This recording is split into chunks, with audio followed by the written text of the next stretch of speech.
근데 우리 독한 거 들으시고 괜히 또 기분 나빠 하시는 건 아닐까? 아니에요. 선생님, 아니에요. 진짜? 네. 아니에요. 우리 저는 오만 소리를 다 하는데. 공동체에 너무 실망을 해서 아 그래요? 하나님은 갓은 믿지만 내가 교회는 안 나가요. 이래서. 똑같네. 아, 아, 성당은 여기 나가긴 하는데. 캐톨릭이시고 네. 나는 이제 크리스찬이지만 네. 교회에 제가 좀 실망을 많이 하고 공동체의 필요성을 아직 모르겠어요. 26년간 열심히 섬겼는데 제가 교회에서 권사예요. 여자 권사. 네네. 45살에 권사가 됐는데 네. 그 그럼 뭐, 공동체가 왜 존재해야 되는지 지금 헷갈려요. 권사 되신 게 한 1, 2년 전이신가요? 아, 네. 몇 그쵸? 개월. 네. 아, 그걸 이제 계산하다 보면 제 나이가 나오니까 아니요. 그냥 뭐 1, 2년 전이라고 해주세요. 그렇게 보이는데 네.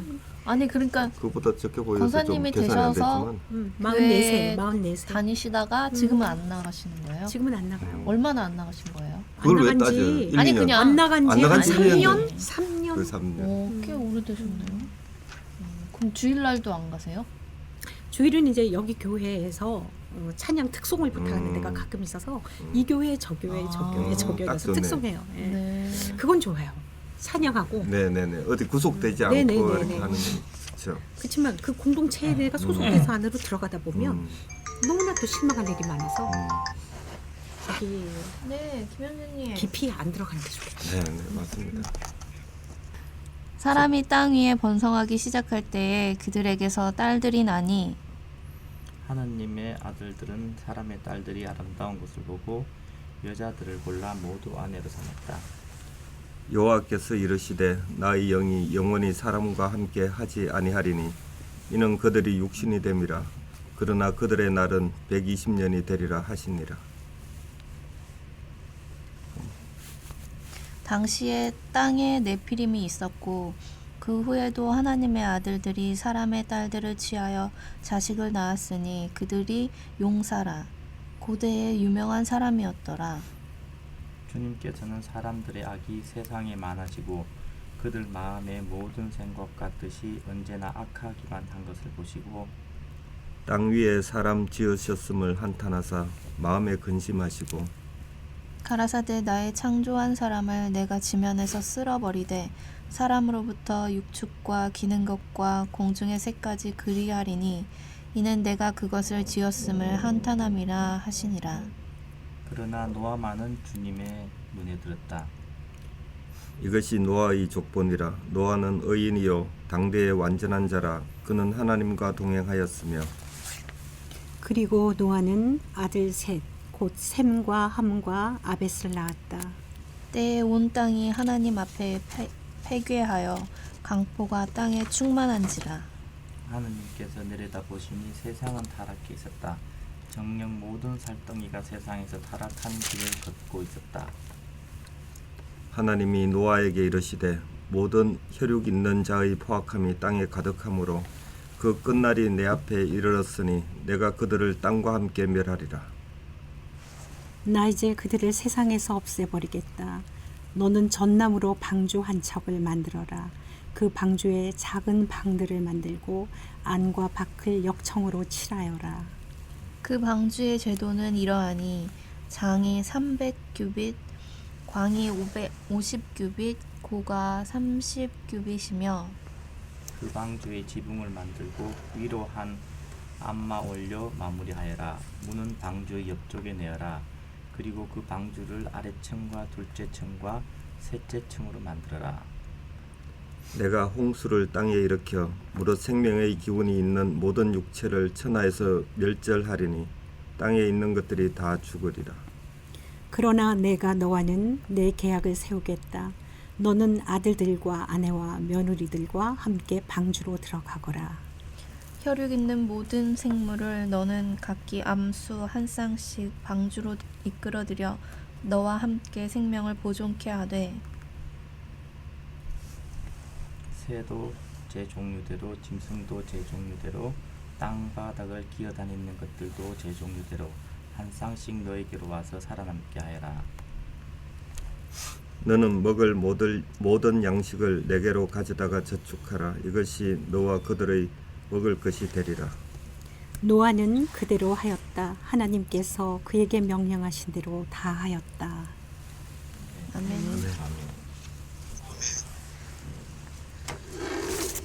오늘 저기 우리 서자매님 여기서는 그걸 안 써, 본명을 안 써요 저희들이. 네. 본명을 안 쓰고 그 서자매님 소피아. 소피아 자매님. 네, 소피아 서예요. 네, 소피아 네. 자매님이 그 음악으로 오셨다가 저기 갑자기 합류. 합류가 됐습니다. 네. 네, 반갑습니다. 아, 저한테 소개 말씀 주시는 거죠? 네, 네, 그렇습니다. 네. 예, 하여튼 멀지는 않지만은 하여튼 못 뵙고 이렇게 인사드립니다. 안녕하세요. 네, 안녕하세요. 예, 네, 제가 조금 반갑습니다. 일찍 온 입장에서 환영합니다. 네, 감사합니다. 네. 그래서 여기 뭐 어떻게 시작해 볼까요? 네. 그 우선 6장 1절에 사람이 땅 위에 번성하기 시작할 때 그들에게서 딸들이 나니부터 그 5절까지가 네. 이게 제가 설명을 보니까 이 사람이 타락하는 그러니까 양상을 서술을 했다고 돼 있고 6, 7절에서 하나님의 심판이 있을 거라는 거를 하나님 의지를 천명하셨다 뭐 이렇게 돼 있는데 한번 보자고요. 아니 그 사람이 땅 위에 번성하기 시작할 때 그들에게서 딸들이 나니라고 돼 있는 이 문장이 뭐 이렇게 해석들은 사람들이 많아졌다 뭐 이렇게 되어 있는데 그 여기 영어 해석이 조금 이상하긴 해요. 그 영어 해석에는 그 men began to increase in number on the earth and daughters were born to them 이렇게 돼 있어 갖고 영해석이 뭐 다른 게 있나요? 아니 그러니까 이게 여기서 맨이라는 거를 그냥 인류라고 이렇게 봐야 될 것 같죠. 아니 뒤쪽에 조금 다른 이야기가 있어서 제가 좀 이상하다고 생각했는데 그거하고 2절하고 같이 보면 하나님의 아들들이 사람의 딸들의 아름다움을 보고 자기들이 좋아하는 모든 여자를 아내로 삼는지라 이제 여기서 그 사실 제일 궁금한 게 하나님의 아들들이 누구냐 하는 거였잖아요. 뭐 여러 가지 해석이 있을 수 있다라고 해설은 되어 있던데 제가 잠깐 보니까 이 하나님의 아들들이 지칭하는 것은 첫째로는 타락한 천사다 이렇게 보는 견해가 있고 두 번째는 어떤 그 힘 있는 인간, 어떤 통치자를 가리킨다 뭐 이런 견해도 있고 세 번째는 셈족의 후예다. 왜냐하면 셈족만이 그 저기 하나님의 뭐 진정한 어떤 자손의 그 계보를 이었으니까 하나님의 아들들 아니냐 뭐 이렇게 해석하는 부류도 있었습니다. 셈족이 아니고 세세후이 아니에요? 셋인가? 셋? 셋 쪽인가 보다. 세세후이죠. 네. 네, 아담, 그 다음에 가인, 나벨, 그 다음에 셋. 제가 잘 몰라서 그런데 그 노아 다음에 노아 아들이 그 셈과 함과 야벳이 있었을 때 이 기독교 계통 천주교하고 이 개신교로 흘러가는 건 셈과 함과 야벳 중에 누구예요? 그게 셈 아니에요? 그 노아의 아들 중에 말이죠. 그렇죠. 세 아들이 네. 셈과 함과 야벳이 있었다. 뭐 이렇게 이야기했던 셈과 함과 야벳. 예. 음. 그 중에서 그중에 지금 셈족을 이야기했어요. 그런 셈이 것 같아요. 장자로 네. 이어가나요? 그런 것 같아요. 아니 근데 궁극적으로는 그렇게 이야기 하기가 뭐 조금 뭐 안 맞다라는 거 하고 그리고 결국은 저기 타락한 천사를 해석하는 게 여러 가지 그 나머지 3장 그러니까 3절, 4절, 5절하고도 뭐 비슷하게 연결이 된다라는 거라서 근데 이거를 이해를 하려면 그러니까 신이 있었고 그리고 천사가 있다라는 걸 인정을 해야 되고 천사 중에 또 타락한 천사가 있다라는 걸 인정을 해야 이 문구가 이해가 되는데 여러분들 생각은 어떠세요? 그런 타락한 천사가 있는 것 같아요. 그래서 이게 지금 해석이 아까 말씀하신 대로 저는 세 가지 해석이 맞다고 봐요. 근데 이거는 이제 각자 정답은 없는 건데 만약 1번으로 해석한다면 실제로 하느님의 아들들 천사들이 땅으로 내려와서 인간들이 인간들이 낳아놓은 딸들이 이쁘니까 결혼을 해서 아기를 낳았다 뭐 이런 이야기인데, 그게 이제 로마 신화의 이야기잖아요. 로마의 신화에 보면은 신들이 내려와서 인간들하고 결혼을 하잖아요. 인간들하고 결혼을 해서 그 사는 영화도 나왔잖아요. 그래서 무슨 영화예요? 영화 제목은 제가 잘 모르는데 그래서 너무 예리한 질문. 제우스의 아들도 내려와서 인간들하고 결혼하고, 그래서 그 신의 아들들이 내려와서 결혼해서 하는 족속들이 어떤 민족을 이루고 그런 영화들도 있거든요. 그게 로마 신화의 바탕으로 한 영화지 전혀 근거 없는 영화는 아니거든요. 이게 사실 이제 뭐 신화일 수도 있고 설화일 수도 있는데, 이게 만약에 우리가 그러한 존재가 있을 수 있다라고 가정을 일단 하고서 한번 생각을 해보면, 원래 그 천사라는 존재는 뭐 하나님도 마찬가지지만 그런 그 고차원적인 존재는 성별이 있을 수가 없단 말이에요. 네. 그리고 당연히 또 성별이 있을 수가 없기 때문에 결혼이나 뭐 자손 뭐 이런 게 있을 수가 없는데, 다만 여기 표현을 그대로 믿는다고 하면 이러한 그 고차원적인 존재는 사람의 몸을 빌려서 사람의 형상으로 나올 수가 있어요. 근데 그게 이제 하나님이 좋아하시는 거였느냐 좋아하시지 않느냐가 좀 문제가 되는데, 사실 하나님의 의지에 의해서 나갔던 천사들은 어떤 하나님의 그 의지를 실천하는 어떤 대행자로서 역할을 했던 건데, 이런 지금 이 구절들에 나오는 이 천사들은 하나님의 대행자 역할을 한 게 아니라 독립 의지로 나와서 그렇게 했다는 거거든요. 그래서 여기 그 뒤쪽에 이 3절에 보면 여호와께서 이르시되 나의 영이 영원히 사람과 함께 하지 아니하리니 이는 그들이 육신이 됨이라. 그러나 그들의 날은 120년이 되리라 하시니라. 이 이야기는 제가 보기에 이러한 천사가 그 사람의 몸을 바꿔서 땅에 내려가서 사람들과 어울려서 그 결혼하고 자식을 낳게 했으니까, 그러니까 원래는 천사가 하나님의 영으로 된 존재이기 때문에 그 영원히 살아야 되는데, 사람의 몸을 받았으니까 너의 존재는 그 사람의 육신을 타고 있기 때문에 영원히 인정할 수가 없고 120년으로 한정한다, 이렇게 이야기한 거 아닌가. 아니 이 구절을 있는 그대로 있다고 해석을 했을 때 저는 그렇게 생각이 되거든요.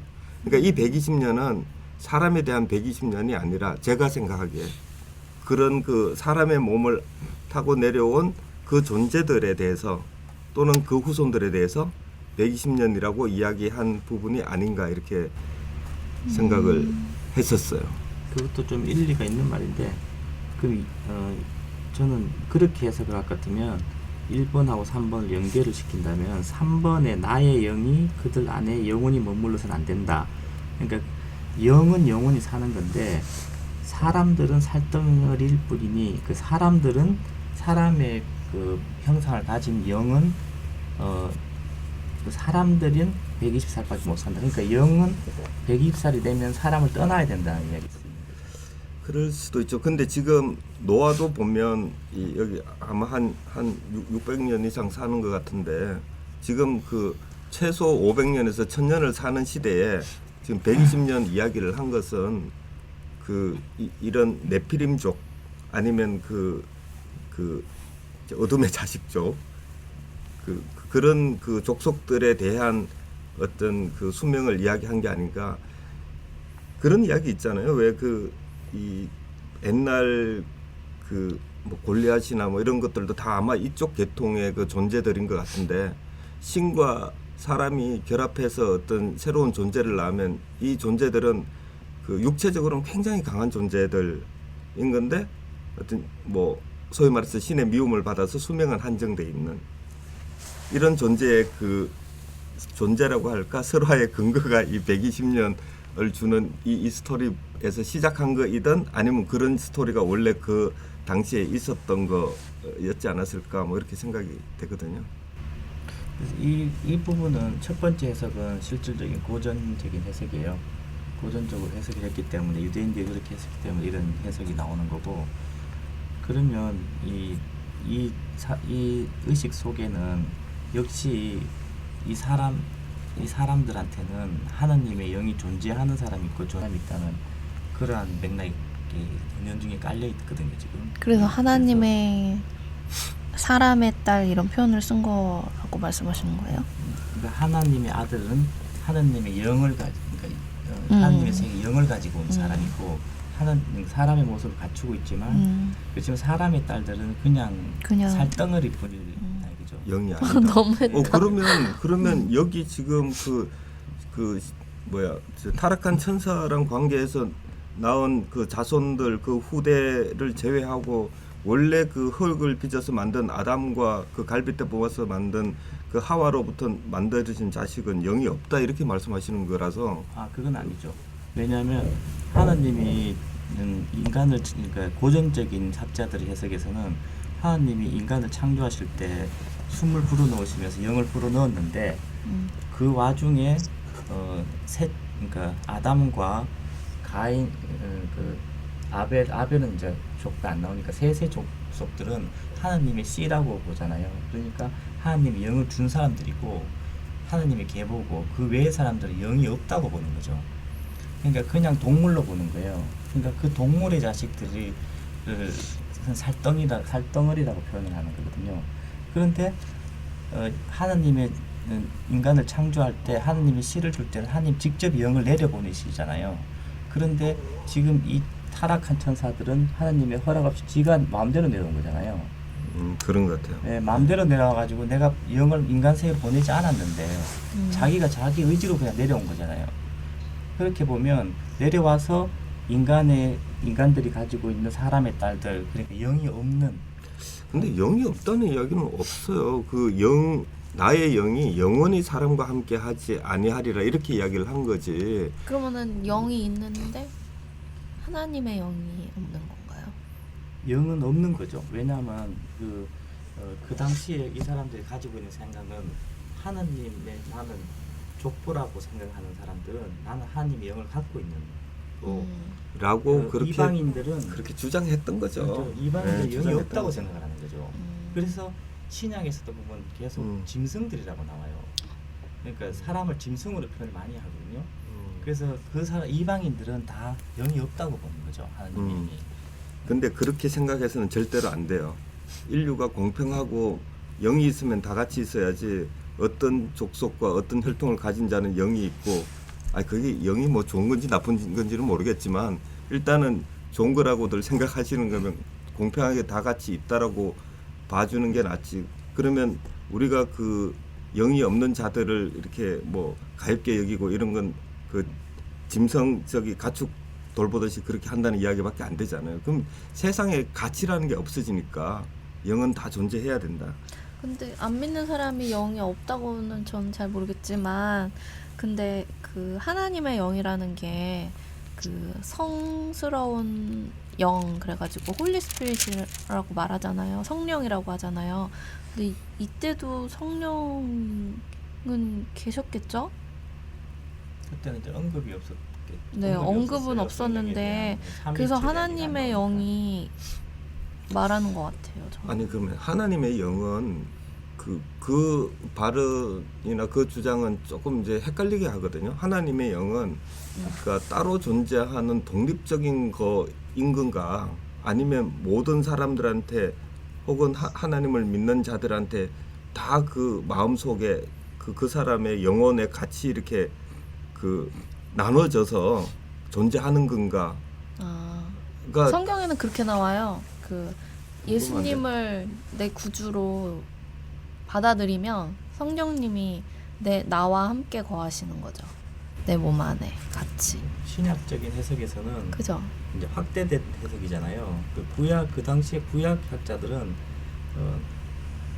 하나님의 영을 갖지 않은 사람들한테 아무런 하나님의 이야기를 해도 그 사람들은 동물일 따름이기 때문에 하나님의 말씀을 들어도 알아듣지 못한다고 그래요. 그죠? 듣지는 못한다고. 알아듣지 못하기 때문에 굳이 그 사람들한테 정교를 할 필요 없다고 봐요. 왜냐하면 그냥 동물인데 뭘로 정교를 하나 이거죠. 우리의 족보도 아니고 우리 씨도 아니고 하나님의 씨가 아니라는 거죠. 그래서 정교도 하지 않아요 그 사람들은. 근데 과거에 그거는 좀 저는 좀 다르게 생각하는데요. 그러면 어떤 사람은 그러면 운명론 아니에요. 네, 운명론이죠. 그럼 하나님은 이 사람은 정해놨고 이 사람은 안 정해놨어요. 그러면은 뭐 이 사람한테는 전할 필요가 없다는 얘기예요. 그게 어떻게 보면 유대인의 사고 저는 그렇게 방식이었던 생각하죠. 거예요. 그 유대인들이 사실은 자기만이 선택받은 민족이고 자기만이 그 하나님이 저기 신경 써서 만들고 간혹 뭐 저기 뭐 볼때기 때리기도 하고 뭐 그렇게 하지만 하나님이 유대인만을 사랑하시기 때문에 메시아를 보내서 유대인을 위한 세상을 건설하고 유대인이 주인이 되는 세상을 만들 그 메시아를 기다린다 이렇게 이야기했던 거거든요. 다른 사람들은 너네가 하나님한테 뭐 기도를 하건 뭘 하건 상관이 없어. 어차피 너는 선택받지는 않았어. 근데 기도하고 싶으면 해. 뭐 혹시 들어줄지 안 들어줄지는 난 몰라. 아마 아닐걸? 이렇게 이야기하는 거예요. 맞아요. 그 듣는 비유대인은 얼마나 기분 나빠요. 근데 사실 그런 입장이 조금 확대해서 이 교회를 다니시는 분 혹은 성당을 다니시는 분들이 그런 식으로 이야기하시는 분들이 간혹 있어요. 우리 믿는 자들은 하나님의 선택을 받은 자들이기 때문에 믿지 않는 자들한테 굳이 가서 막 그 전도하려고 해도 귀 막힌 사람들 있다. 저런 사람 전도할 필요 없어. 이렇게 이야기하는 거는 자기가 자기들만이 선택받았다고 하는 그 좀 그 유대적인 좀 네. 그 관점이 있는 거예요. 네, 저는 그래서 저 사람들은 택함받지 않았기 때문에 전할 필요가 없다 이 생각은 저는 동의할 수가 없어요. 왜냐면은 그 하나님께서 그렇죠. 자유의지를 주셨잖아요. 그래서 그 사람이 예수님을 받아들이고 안 받아들이고는 그 사람의 선택인 거죠. 그래서 예전에 왜 그 성경의 사마리아 여인 같은 그 제가 역사적으로 잘 모르지만 그 사마리아인들을 굉장히 그 사람보다 못하게 여겼잖아요. 그 안 상종했잖아요. 근데 예수님이 그렇게 찾아갔잖아요. 전하려고. 일부러 갔다고 들었어요. 그 길을 더 먼데도 불구하고. 근데 그런 걸 보면은 정해져 그러니까 있는 것 같진 않아요. 이제 자기만의 예수님, 자기만의 하나님으로 그 규정하는 순간 네. 이 종교가 굉장히 그 이렇게 협소해지고 네. 그러니까 가장 그 강력한 게 이제 유대교 같은 경우가 되는데 하나님은 유대인의 그 보호신 그 이상 그 이하도 아닌 거예요. 딴 사람들이 뭐 하나님 찾고 그런 건 당연히 우리 주님이 우리 하나님이 대빵이니까 너네들이 당연히 기어야지 뭐 이런 기분인 거지. 우리랑 동등한 자격으로 뭐 저기 하나님을 섬기고 그런 거라고 자기네들은 절대로 생각하지 않으니까. 그렇게 생각하는 순간 그 사람들이 생각하는 세상의 전부는 그 이스라엘, 유대인 이게 세상이고 모든 민족이고 영이 있는 모든 족속이고 뭐 이런 거예요. 나머지는 다 없앨 수도 있다라고 생각하는 거예요. 하나님의 그 소명이 자기네들한테만 있다 이렇게 생각을 하니까. 외관에서 좀 네네네네. 예예. 이제 지금 그 이제 마지막 부분에서 이렇게 뭐 이야기된 부분들이 지금 뭐 흔히 이제 언론에서 많이 나오는 뭐 ISS라든가 아니면 뭐 종교 전쟁 이런 부분들이 뭐 거기에 따르는 뭐 현 시점의 어떤 결과물 같기도 한데요. 저는 오늘 이제 하려고 했던 그 본문에 좀 충실해서 이제 제 생각을 좀 말씀을 드렸으면 싶은데, 뭐 1, 2, 3절 이 앞부분에 보면은 이제 제가 이렇게 보기에는 이제 하느님의 어떤 세상과 남자라는 부분이 어느 정도 좀 일치를 이루는 부분이고, 그 반대 개념의 이제 사람이라는 부분과 여자라는 부분이 이렇게 좀 동일한 개념에서 이렇게 좀 비교되는 이런 그런 어떤 전제가 좀 깔려 있는 것 같거든요. 이번 장에서 이제 그랬을 때 앞서 이제 지금 말씀들 쭉 하셨던 부분들에 대한 이제 제 나름대로의 결론은 뭐냐면은 이제 우리가 그 창세기 1, 2장에 봤을 때 이제 모든 만물을 창조하고 마지막에 이제 사람을 창조를 했었고 이제 숨을 불어넣었는데 그게 이제 제 해석으로는 그게 이제 흔히 지금 말하는 그 성령에 해당되는 영을 사람한테 줬는데 어쨌든 결과적으로 그 영이 이제 그 선악과를 통해 가지고 이제 잘못된 거죠, 결론은. 근데 이제 그걸 통해 가지고 이 부분, 이 시점까지 이제 어떤 그 역사적인 흐름이 왔는데, 아직까지도 이 시점에서는 어떤 뭐 제 생각으로는 어떤 뭐 사람과 어떤 그 신의 영역 이런 부분들이 명확하게 이렇게 좀 나눠져 있는 그런 게 아니고, 좀 이렇게 하느님과 어떤 사람의 어떤 그 경계선들 속에 이제 어떤 그러니까 선과 악의 표현이 적절하진 않은데, 현 시점에 제가 이제 사용할 수 있는 어떤 그 낱말로는 선악이라는 표현을 쓸 수밖에 없는데, 어쨌거나 뭐 그런 어떤 비교 우위 속에서 이제 악이 자꾸 퍼져나간다라는 것들을 좀 강조하려고 이런 표현들을 좀 쓴 거 아니냐, 이제 그런 생각은 들고요. 그리고 이제 저희라는 표현 속에 이제 이 토크 모임을 계속하면서도 지금 어느 정도 이렇게 좀 명확하게 이렇게 우리 이렇게 이 토크를 하는 사람들의 어떤 공통적인 부분들이 좀 안 찾아지는 부분들 속에서 매주 할 때마다 이렇게 비슷한 이야기들이 계속 좀 나오는 부분들이 어떤 영이라는 부분, 뭐 또 천사라는 부분, 이런 속에서 이야기들이 좀 맴돌거든요. 그러다 보니까 자꾸 이제 신약, 현실 뭐 이렇게 왔다 갔다 하는 것 같은데, 그 지난주 이제 뭐 예를 들어서 기도라든가 뭐 이런 부분들 속에서 한번 이제 성경 본문하고 별개로 한번 토론을 좀 한다, 이런 어떤 그 제안도 있었으니까, 지금도 보면 그런 부분들에 대해서는 어느 정도 좀 이렇게 통일점들이 생기는 것들이 앞으로도 이렇게 그 성경 주제에 이렇게 성경에 맞게끔 이렇게 우리가 토크를 진행하는데도 도움이 될 것 같다, 그런 바람도 같이 좀 드려봅니다. 네. 예, 예. 뭐 우리 이제 그 성경 그 방대한 내용 중에 창세기 그 6장 왔습니다. 그러니까 아직은 좀 더 들여다봐야 성경이 뭔지. 제가 그 공부를 이제 시작한 거거든요. 그러니까 너무 많은 것에 그 공통분모를 만들기는 아직은 좀 이러지 않을까. 한번 이야기를 해보고요. 그러니까 이제 같이 이제 이런 겁니다. 뭐냐면 그러니까 저는 뭐 제 어떤 생각을 이렇게 좀 개진하는 이유 자체가, 어떤 이 토크를 진행하는 입장에서 최소한의 서로 간에 어떤 뭐 이제 흔히 통신에서 말하는 이제 공학투 입장에서는 프로토콜이라는 표현을 쓰는데, 예를 들어서 그 쌍방간에 통신하는 입장에서 A라는 사람은 나는 가라고 이야기를 했는데, 그 상대방이 B는 그 가를 예를 들어서 뭐 A로 해석을 해버리면은 서로 간에 이제 통신이 안 되듯이, 최소한의 어떤 이렇게 통신을 할 수 있는 기본적인 어떤 그 약속들 정도는 좀 어느 정도 좀 만들어지는 것들이 좋지 않겠나, 이런 바람이거든요. 하다 보면 만들어지지 않을까 싶습니다, 형제님. 예, 그러니까 제 생각입니다. 그리고 또 지난주에 그런 시간을 한번 갖겠다고 하셨으니까, 예, 한번 제안을 같이 곁들여 본 거죠. 그렇죠. 예. 이게 이제 새로운 스토리, 저한테는 새로운 스토리다 보니까 사실 그 김영재님 말씀하시는 게 어떤 용어의 정의 뭐 이런 거랑 비슷한데, 우리가 그 법률 하나를 만들려고 해도 그 앞에 그 용어의 정의가 먼저 나오거든요.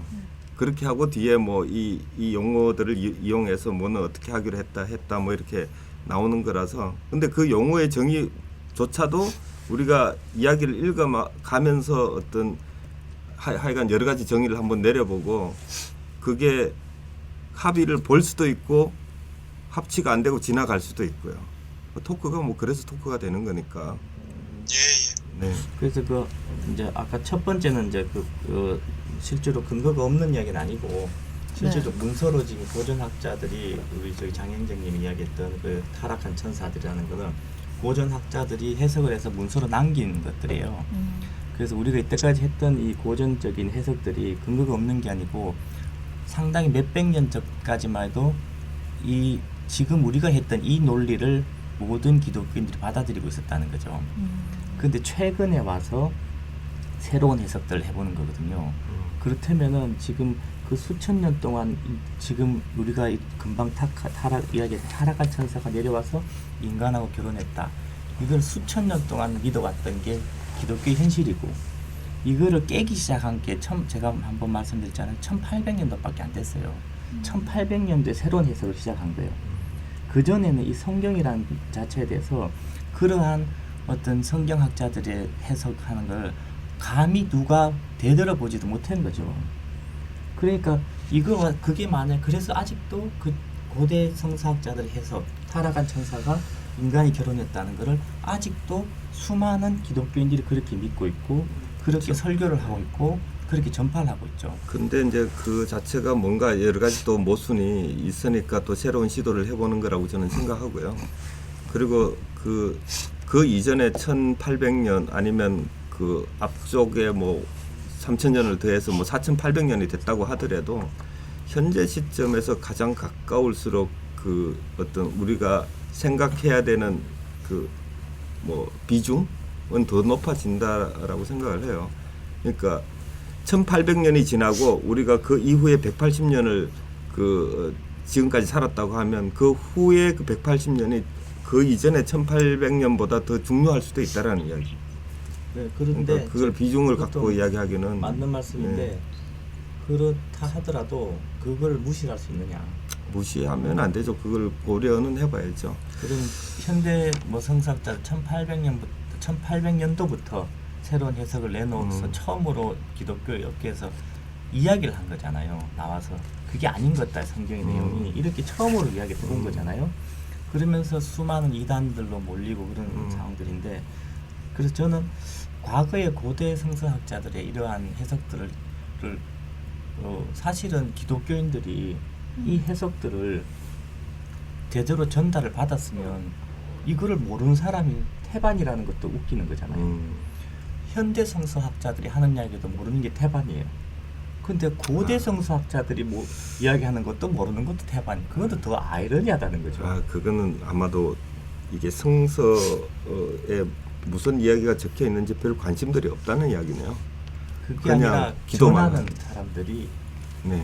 제대로 성서에 대한 교육을 받지 못한 거죠. 정확한 네. 전달을 못 받은 거라고 생각해요. 네. 그래서 여기서 아까 하나님의 아들, 사람의 딸이라고 한 거는 저는 상징적인 것 같아요.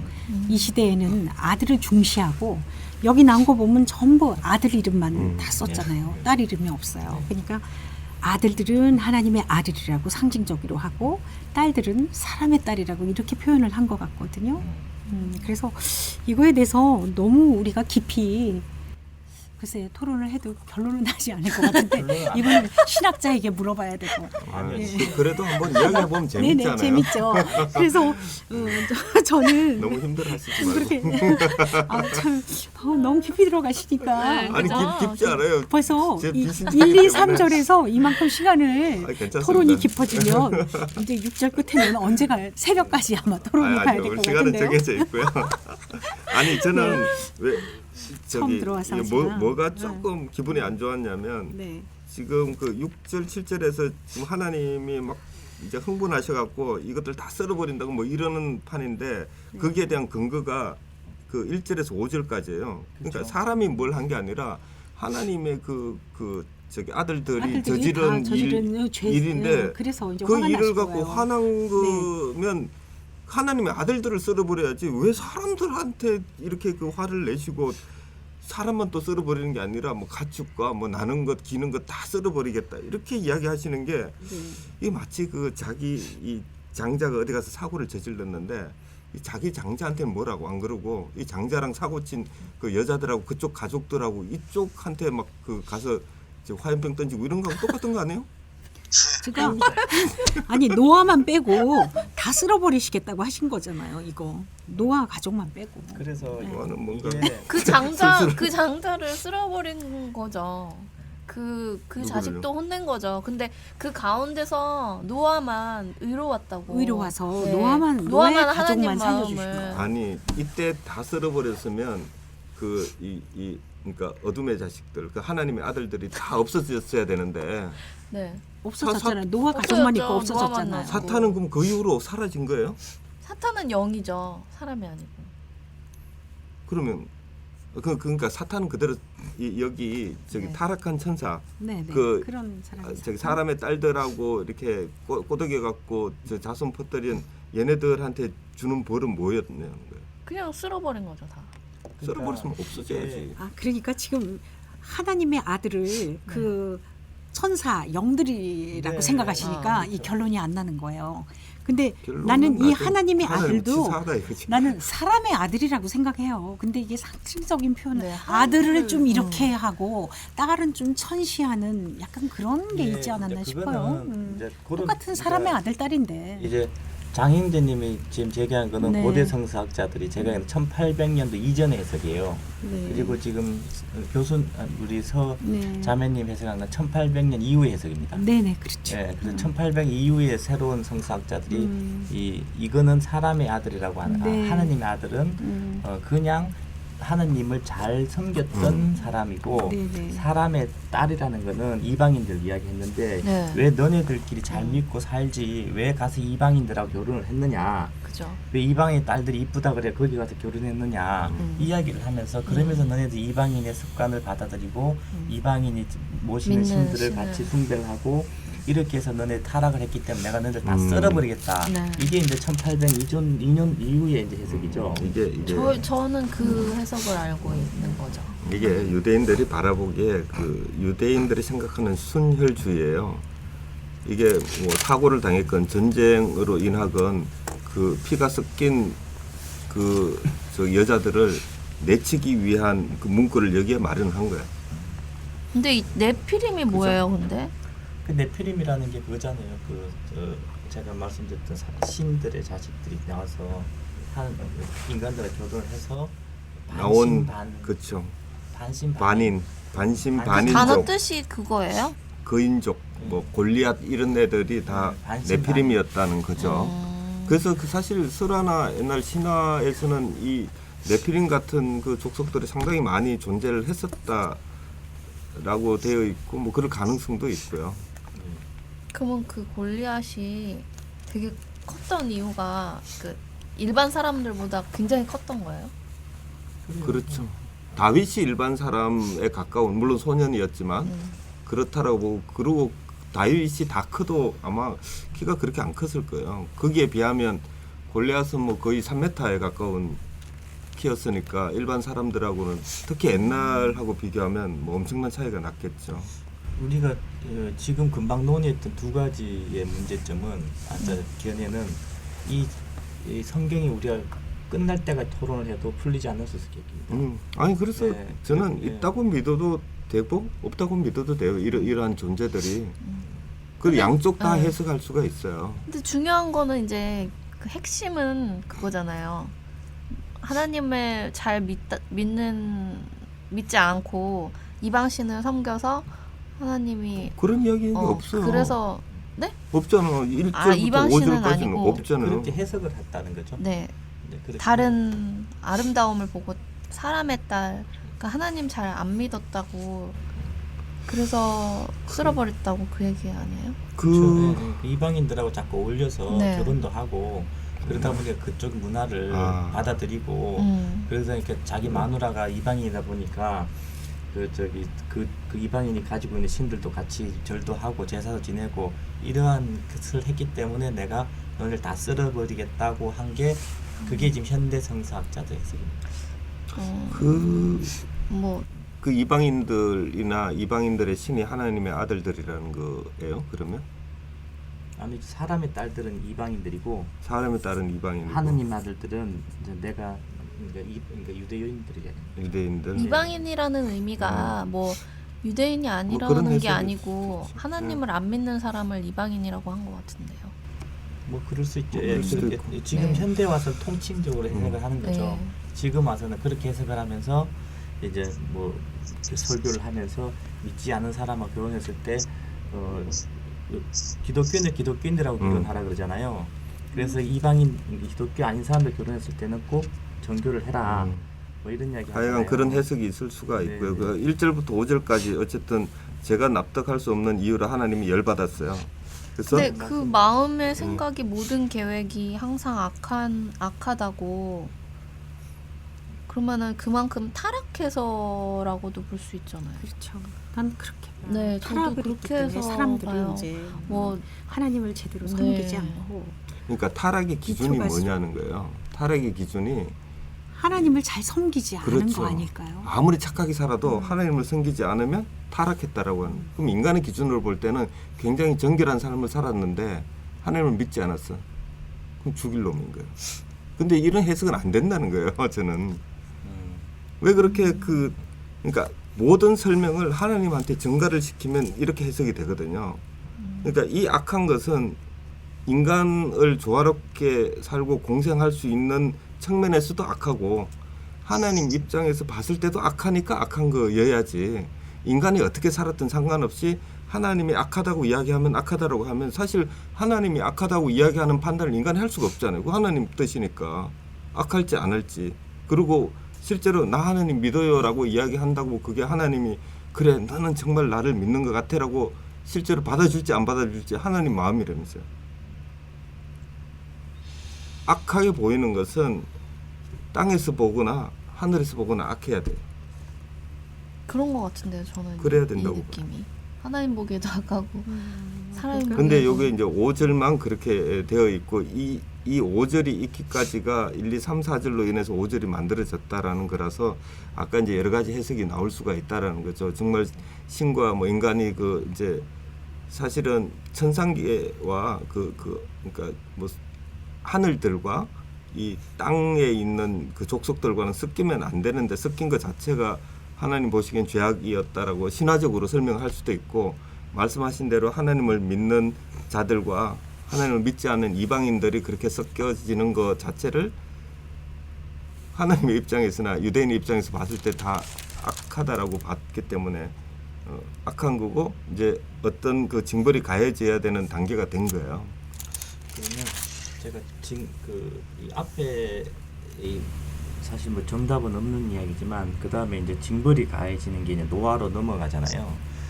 노아로 넘어가는데 앞에서 이야기했던 부분이 제가 로마 신화의 어느 정도의 영향을 받은 글귀라고 제가 말씀드렸잖아요. 네. 그러한 영화도 있었고 이 저자는 아마 그 로마 신화의 영향을 받아서 이 글을 썼다고 추정컨대 그렇게 봐요.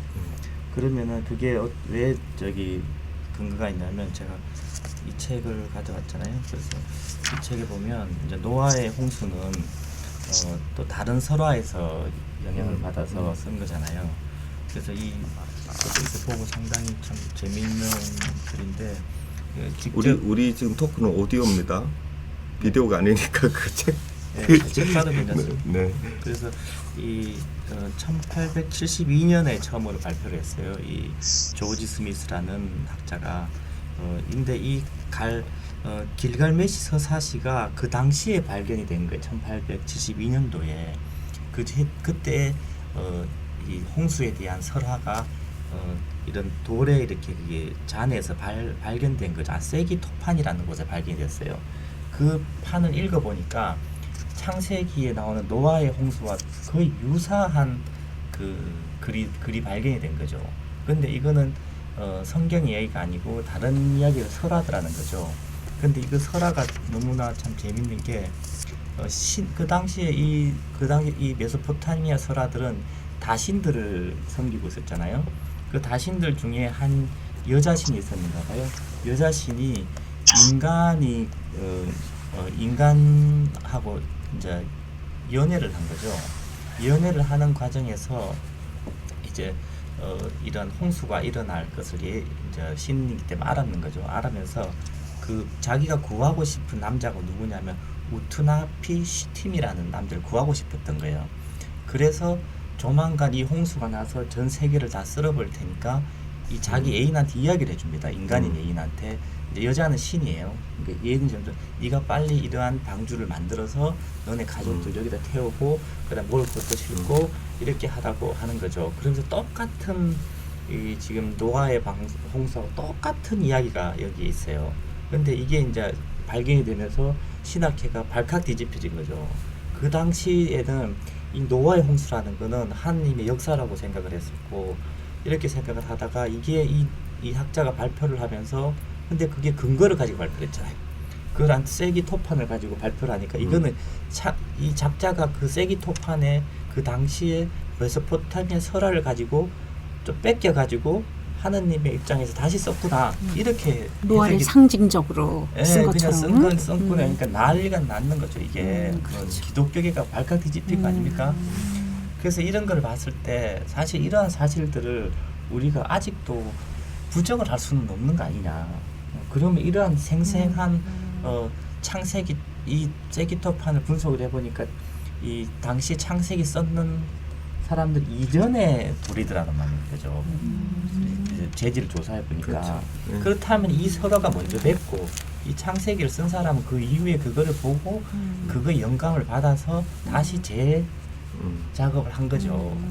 그러면서 그러니까 이제 이걸 가지고 우리가 노아 홍수를 가지고 실질적으로 있었긴 있었겠죠. 왜냐하면 그 당시 그래. 설화가 이 당연히 사람들이 예. 이 메소포타미아 이 설화도 실질적이 있었던 일을 갖다가 이렇게 썼는데 이런 부분들이 있었다고 더 이상 주장할 필요도 할 그렇죠. 필요는 있지만 뭐 그렇게 해석하고 해석이 안 되는 이게 거죠. 아니죠. 유일무이하다라고 네, 이야기하는 그러니까, 순간 안 된다는 거죠. 성경을 믿으려면 무조건 믿어야 되는 거예요.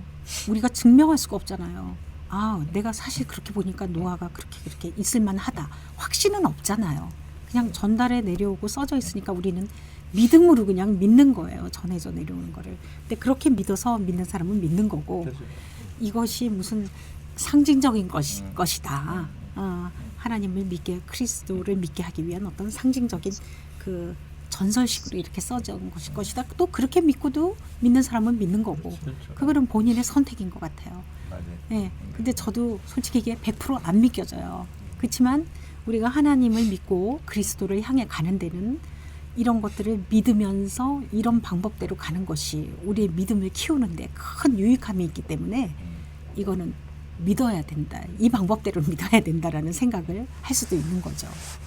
예. 근데 믿는다는 이건 게 증명을 할 수는 없어요. 믿는다는 게 이 속에서 저는 저자가 하고자 했던 이야기 메시지를 믿으면 되는 거지. 네. 이 사실이 그 사실이냐 무슨 아니냐를 역사적인 따질 사실 거는 없죠. 것처럼 예, 맞습니다. 믿다가는 큰 꼴 다친다는 예, 거죠. 맞습니다. 그러면서 맞습니다.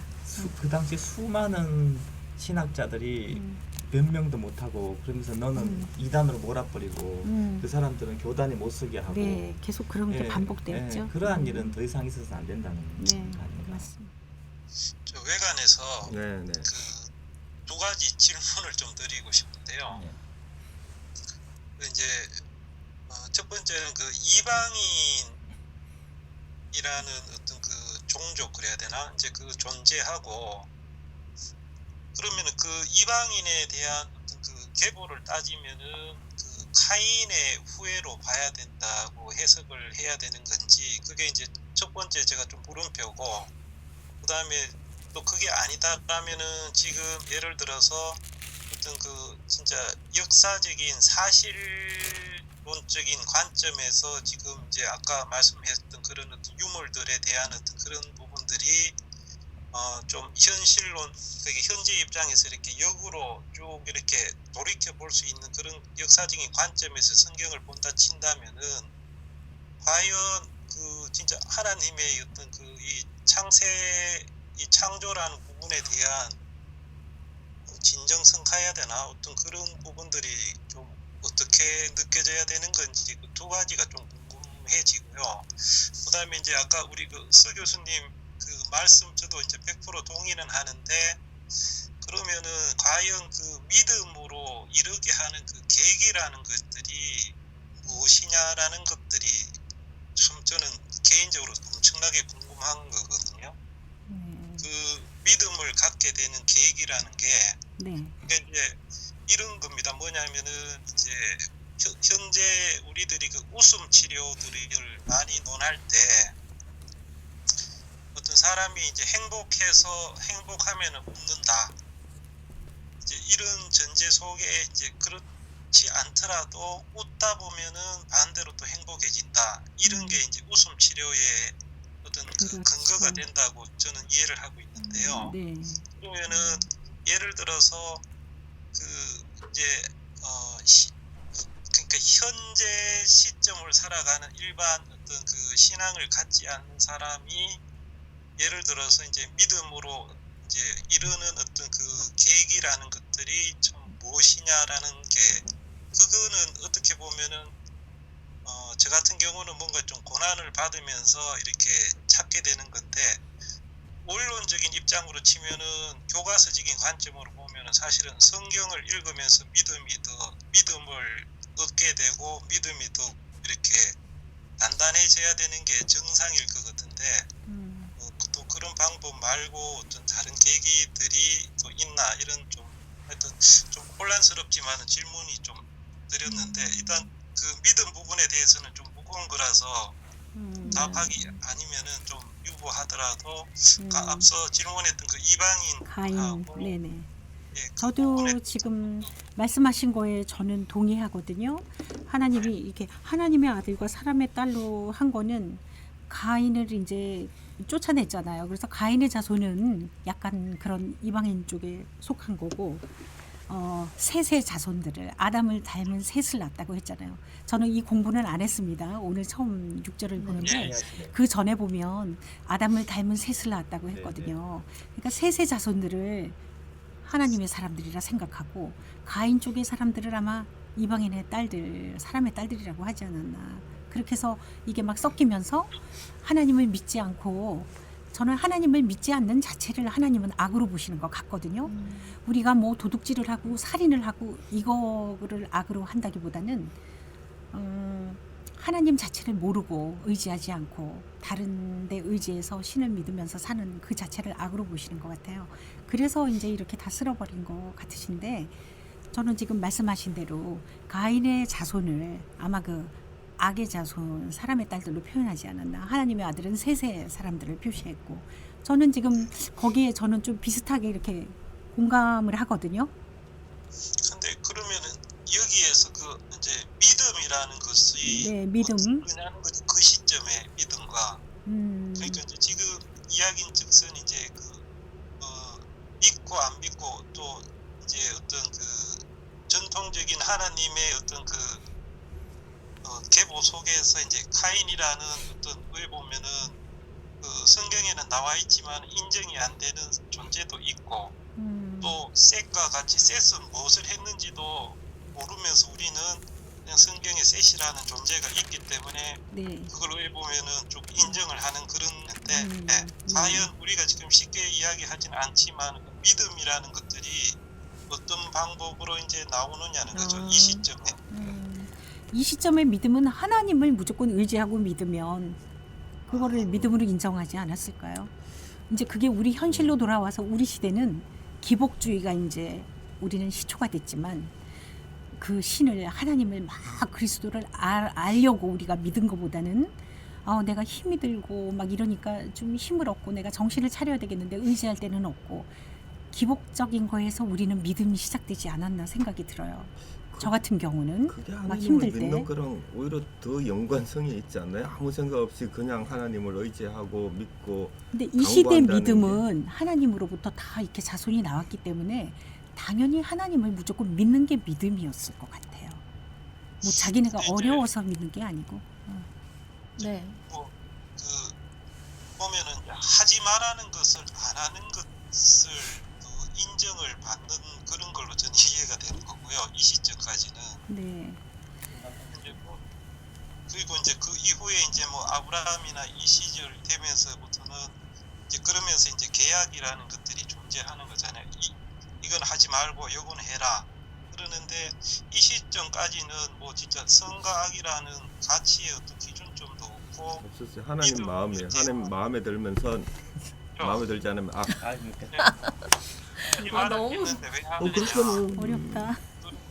사람의 근데 아들들과 김영재님이 딸. 아까 뭐라 그러지? 믿음. 질문하신 네, 질문하신 게 믿음을 갖게 되는 계기. 동기. 근데 믿음을 갖게 된 동기들이 있으시잖아요. 있죠. 절 보면 안 되죠. 소? 있죠. 석유? 저는 네. 저는 이제 성악을 전공하게 되었잖아요. 네. 처음에. 그러니까 성가대에 가서 그 성가를 해야 되는 게 내 사명일 것이다. 이런 생각을 했어요. 어느 날. 그래서 저는 하나님 막 그리스도를 알고 싶어서 간 건 아니고 내가 이왕 성악을 전공했으니 그 신을 찬양하는 그 성가 그거를 내가 해야 되지 않겠나. 그리고 교회를 나가기 시작한 거예요. 대학교 1학년 때부터. 그래서 거길 나가다 보니까 뭐 주여 주여 되고 막 이러는 네. 거죠. 옛날 목사님들 또 종교 훈련시키는 모금 거. 사례 같은 경우에요. 개인적인 그런 경험들이 있으실 것 같은데요. 하나님에 대한 그런 경험이요. 그러니까 어려움을 극복을 잘했던 것 같아요. 하나님을 믿게 되면서. 네. 인간적인 생각으로 하면 막 실망할 일도 말씀 붙잡고 또 뭐 목사님이 주시는 막 그 몇 마디 말씀이 막 힘이 돼 갖고 그래 그렇게 될 거야. 그러니까 기복 신앙으로 시작한 거지. 어떻게 보면 성가는 하기 시작했지만 동기는 네. 성가가 하고 싶어서 들어갔지만 자꾸 목사님이 기복 신앙으로 훈련을 시키시더라고요. 뭐 주일 성수를 잘해야 되고 11조를 내야 되고 뭐 이렇게 그러니까 저는 저는 기복이랑은 뭐 연관되는 건 아닌 복을 것 같은데. 아니 그렇게 내야 복을 받는다 하더라고요. 돈 내야 복 받는다고요? 그래서 저는 그걸 진짜 꼭 내야 되는 줄. 그러니까 성가가 하고 싶어서 성가대를 가면서 교회를 갔는데 목사님의 말씀을 듣다 보니 저는 깨끗한 마음에 그것만 100% 들어오는 거잖아요. 그분이 신을 대신하는 말씀을 하시는 것 같은 거예요. 대언자잖아요. 대언자. 그러니까 저분의 말씀을 아멘 하고 믿을 거면 이 교회를 나오는 거고 자꾸 거부감이 생기면 못 나오는 거죠. 근데 저는 굉장히 마음이 좀 맑고 깨끗했던 것 같아요. 깨끗한 가운데 들어오니까 저 목사님 말씀이 다 하나님 말씀이고 옳고 뭐 아멘으로 다 받아들였어요. 그래서 제가 28살에 집사 직분을 받았어요. 또 너무 빨리 받았죠. 만 28에 성가 봉사를 너무 열심히 하다 보니까. 그러니까 저는 그런 어떤 성가가 좋아서 내가 이제 사명을 하려고 들어갔는데 그런 성가가 하고 싶어서 들어갔는데 결국은 약간 기복신앙의 색채를 띠고 있었던 것 같아요. 근데 제가 그거를 한 40대 초반에 기복신앙은 옳지 않은 것이다라고 제가 깨닫기 시작했어요. 여러 가지 다른 책을 보면서. 제가 조금 네. 그 당돌하게 질문을 좀 드릴게요. 이 대목에서 네네. 기독교에 네. 기복을 하나님한테 비는 걸 빼놓으면 네. 뭐가 남습니까? 그러게요, 사실은. 사랑하는 사이에 일방적으로 뭐 해줘만 하면 그건 정말로 사랑하는 게 아니잖아요. 하나님은 완전한 존재인데 하나님한테 우리가 뭘 해줄 게 뭐가 아니요. 있어요? 그렇잖아요. 만약에 부모와 자식 간이라면 자식이 나한테 뭐 큰 걸 해줘서 기쁜 게 아니잖아요.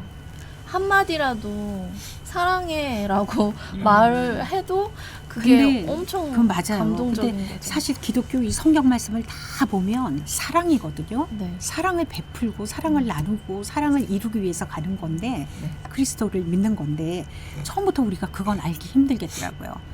이제 교회에 들어가서 이런 거 저런 거 다 보면서 나름대로 열심히 성경을 읽다 보니까 사랑이 이거는 최고의 메시지는 사랑이구나. 맞아요. 근데 우리가 처음부터 내가 교회를 나가고 그리스도를 믿어야지.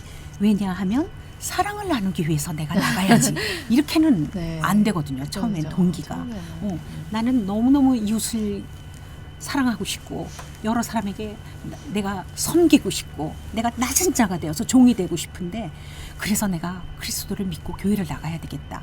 이렇게 하고 나오시는 분들은 아마 목사님들밖에 없을 것 같아요. 근데 목사님도 한 목사님들도 20, 안 30%만 그래요. 20, 30%만 그러실 것 같고 나머지는 욕심 때문에 나가는 것 같아요. 이 신앙을 믿는 게 그러니까 유교의 비나이다의 또 연관성이 있는 거죠. 제가 보는 기독교가 이제 3대 요소가 첫 번째가 기복이고 네. 그러니까 현재 그 기독교를 지탱하는 3대 요소가 첫 번째가 기복이고 기복. 두 번째가 찬양이고 네. 세 번째가 사랑인데 네.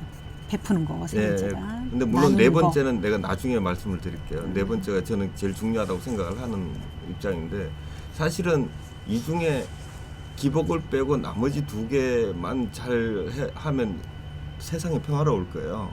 그러니까 찬양과 사랑을 정말 낮은 자세로만 추구한다면, 할 수 있다고 하면 예수님이 바라시던 게 그런 거였다라고 보고요.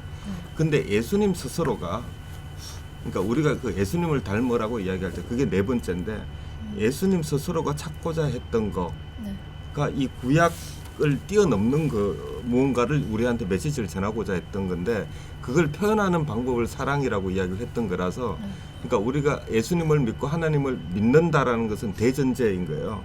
근데 무엇을 믿느냐에 대해서 좀 더 깊게 파고 들어가 보는 거는 이거는 이제 이런 토크나 이렇게 공부를 하는 거가 되는 거라서 모든 사람들이 다 그렇게 할 필요는 없어요. 왜냐하면 그 찬양과 사랑만으로도 세상이 훌륭하게 돌아가고 예수님이 바랬던 세상이 올 거예요. 근데 그럼에도 불구하고 예수님이 좀 더 이렇게 그 깊게 들어가 보고자 했던 거는 이 세상에 돌아가는 원리를 좀 더 넓고 깊게 알아서 내가 왜 사랑해야 되는지까지를 느끼고서 사랑하자라는 그런 취지가 있었지 않았을까 이런 생각이 들어서 근데 물론 이게 네 번째가 반드시 뭐 우리 삶에 필요하다 이런 건 아니에요. 근데 그게 정말 궁금하면 살지 못하는 사람들도 있을 수 있으니까 그리고 그런 분들이 되게 이제 성직자가 되시는 건데 단순히 사랑으로 사랑하는 게 아니라 무엇이 사랑인지를 들여다보고 사랑하는 거 그러니까 더 깊게 들어갔다 나오는 거를 궁금한 사람들이 있거든요. 이게 반드시 필요한 건 아니에요. 초반에 뭐 하나님한테 뭘 주세요, 뭐 어떻게 해주세요 이렇게 기복신앙으로 하는 게 저는 그런 것 같아요. 누군가를 사랑할 때 내가 아이라고 하면 제가 어릴 때는 아빠 뭘 줘, 뭐 줘, 막 이렇게 하잖아요. 그러다가 제가 좀 커서 성숙하고 점점 하게 되면 제가 어떻게 해야 더 기쁘게 부모님을 기쁘게. 해드리고 어떻게 뭘 그게 성숙해가는 과정인 것 같아요. 맞아요. 처음에는 진짜 처음에는 그럴 수밖에 뭐 없죠. 시작이. 막 왜냐면 인생이 막 힘들잖아요, 다. 그러니까 그런 고비들을 넘길 때 하나님을 찾게 되는 거죠. 그래서 그런 경우도 있는 것 같고, 저 같은 경우는 되게 공허했어요. 막 그 무엇으로도 채울 수 없는 그런 공허함 공허함이. 때문에. 네. 그래서 항상 그 가슴속이 되게 공허했는데, 그러다가 하나님한테 저는 참 나쁜 사람인 것 같아요. 이렇게 그렇게 말을 하고, 그러고선 하나님을 되게 가깝게 된 것 같아요. 네네네. 네. 그래서 그게 개인적인 경험인 것 같아요. 하나님과의 관계는 교회를 나가거나 봉사를 하거나 뭐 그런 게 아니고 하나님 그분이랑 나랑 1대1로 그게 바로 믿음인 것 같아요. 그래서 맞아요. 김영재님이 아까 믿음을 갖게 된 계기를 물어보셨는데 그런 것 같아요. 자신밖에 모르는 것 같아요. 하나님은. 그래서 진짜 사랑하는 사람과 나 사이의 일은 둘밖에 모르잖아요. 그러니까 그런 것 같아요. 믿음의 계기는 각자 다 다른 것 다 다른 같아요. 것 같아요. 그 그러니까 스토리를 다 들어보면 예. 정말 재밌어요. 다 달라요. 네. 그러한 믿음을 끝까지 가지고 가시기를 바라고요. 네. 네, 바라고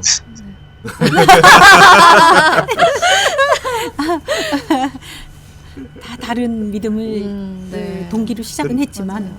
근데 그 아까 이제 부모님이 자식한테 대한 사랑은 물론 뭐 완전 그 머리가 이제 헷가닥한 사람도 있겠지만 대부분은 그러니까 되돌려 받을 수 없음을 알고도 무조건 나눠주는 사랑이거든요. 그렇죠. 부모가 그 자식한테 그렇죠. 하는 사랑은 그게 사실은 이제 신약적인 사랑인 거고 왜냐면 구약의 하나님 보면 져주고 치사하거든요. 치사할 뿐만 아니라 4살짜리, 3살짜리 어린애 같아요. 이 저기 모래성 만들었다가 싫어하고 확. 그러니까 이거를 지은 사람들의 심리가 거의 좀 편집적인 그러니까 자기만이 최고다라고 생각했던 사람들의 마인드가 여기 그대로 담겨 있어요. 굉장히 그 편협적으로 서술이 된 거예요. 그러니까 하나님이 이렇게 서술되면 안 돼. 이거 서술된 사람들은 다 이제 쓸려 나갔다라고 보는 게 이미 맞아요. 다, 이 문구들이 제가 보기에 하나님을 너무 그 평가절하하는 서술인 거예요. 아니 땅 위에 사람 지으셨음을 한탄하사 마음에 근심하시고 이르시되 내가 창조한 사람들 내가 지면에서 썰어버리되 사람으로부터 가축과 공중의 새까지 그러하리니 이는 내가 그걸 지었음을 한탄함이라 하시니라. 이게 뭐예요? 3살 어린애의 마인드 아니에요? 세상 지었을 때 우리가 창세기 그 1장 2장 보면서 그렇게 세상을 만들고 빛을 만들고 하면서 기뻐하셨다고 했을 때 우리가 얼마나 감동했어요. 세상을 만들어 주심에 저도 감사드린다고 그랬거든요. 하나님이 그런 그 마음을 내시지 않았고 말씀을 하시지 않았으면 이 세상이 없었을 텐데 그러한 그 큰 의지를 큰 마음을 말씀을 품으셔 갖고 이 세상을 있게 했으니까 그거는 무엇하고도 비교할 수 없는 절대적인 사랑인 거다. 그러니까 없는 걸 잊게 했으니까.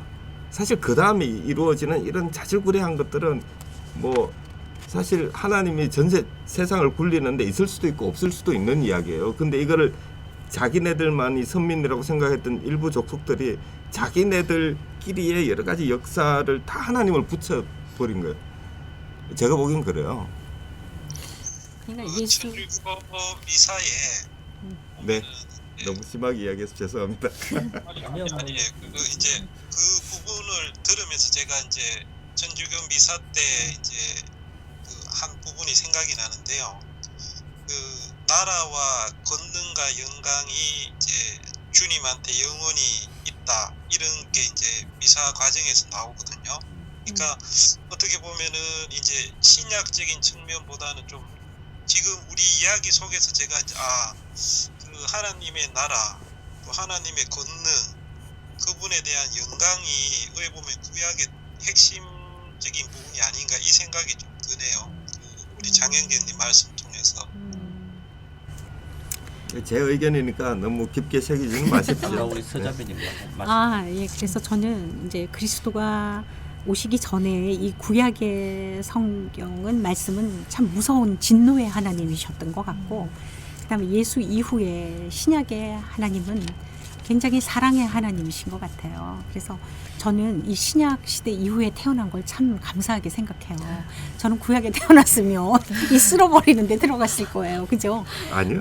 아니에요. 그죠? 하나님과 같이 근위시는 쪽에 들어가지 예수님 이후에 정말 신약 시대에 태어난 길 너무 잘했다 생각이 들고 그 예수님 이후에는 정말 그리스도를 믿으면 우리의 모든 죄가 다 사해지는 사함을 받잖아요. 옛날에 뭐 제사장한테 우리가 동물을 번제물로 바치고 그 제사장이 그 장막을 신발을 벗고 들어가서 우리의 죄를 씻어주고 우리가 제사장이 잘못 구하면 제사장의 목숨도 잃고 나온다. 신발을 다시 모시는다 하잖아요. 그런 무서운 시대에 사는 것보다는 그저 하나님한테 회개하고 예수 그리스도의 이름으로 기도합니다. 그리고 회개합니다 하면은 다 사해지잖아요. 진정으로 믿으면. 그 시대에 사는 우리가 난 너무나 행복하고 감사한데 근데 그렇게 해서 이거를 우리가 악으로 삼으면 안 되고 우리의 모든 걸 죄사함을 받고 또 뭐 나쁘게 해도 괜찮겠지 내 유익함을 위해서 그렇게 믿는 거는 우리가 허당으로 믿는 것 같아요. 그건 아니고 이제 이렇게 성숙하다 보니까 여기 자매님이 이제 이렇게 다 느끼듯이 지금은 그 예수의 사랑을 아까 4번 여기 형제님이 얘기한 4번째 이야기예요. 어떻게 하면은 그 예수의 도를 따라서 우리가 살까? 예수님은 이렇게 하셨는데 우리는 어떻게 그 발끝만큼이라도 우리가 그걸 섬기며 살아가는 도를 배울까? 어떻게 해야 예수의 제자가 될 만한 마음을 가지고 있을까? 그런 걸 지향하면서 이렇게 향해 나가는 게 올바른 그리스도인의 자세인 것 같아요. 4번이 네. 참 어려운 거예요. 네. 그러니까 늘 베풀고 내가 지고 내가 섬기고 그래야 되는 거거든요. 예수님 그건 생활. 평생 숙제인 것 같아요. 평생 그래서 숙제예요. 예수님 정말 우리한테 너무 어려운 숙제인 거예요. 네. 그러니까 참 그리스도인이라고 할 수가 없는 거예요. 그리스도인인데 네가 리얼 크리스찬이냐 물으면은 답할 수 없어요. 진실한 일반적인 그리스도. 정의로는 뭐 충분히 그리스도인이신 거죠. 일반적인 정의로는 하나님 믿으니까. 근데 누구나 저는 당당한 크리스찬입니다 이렇게 말할 수 있는 사람은 없는 거예요. 근데 그거 그렇게 하고 다니시는 분 많아요.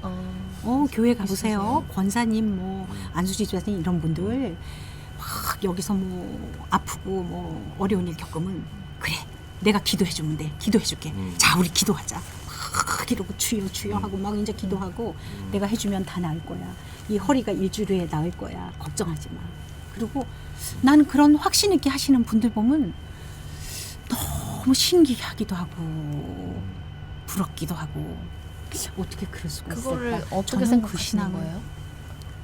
저는 보시는 이해 거예요? 못해요. 아. 이해 안 가요. 이해 안 가요. 그래서 나는 리얼 크리스찬이 아닌가. 어떨 때는 저분은 어떤 그 능력을 받아서 저렇게 자신 있게 할까. 근데 제가 지금 보면은 다 거짓처럼 보이는 거예요. 거짓.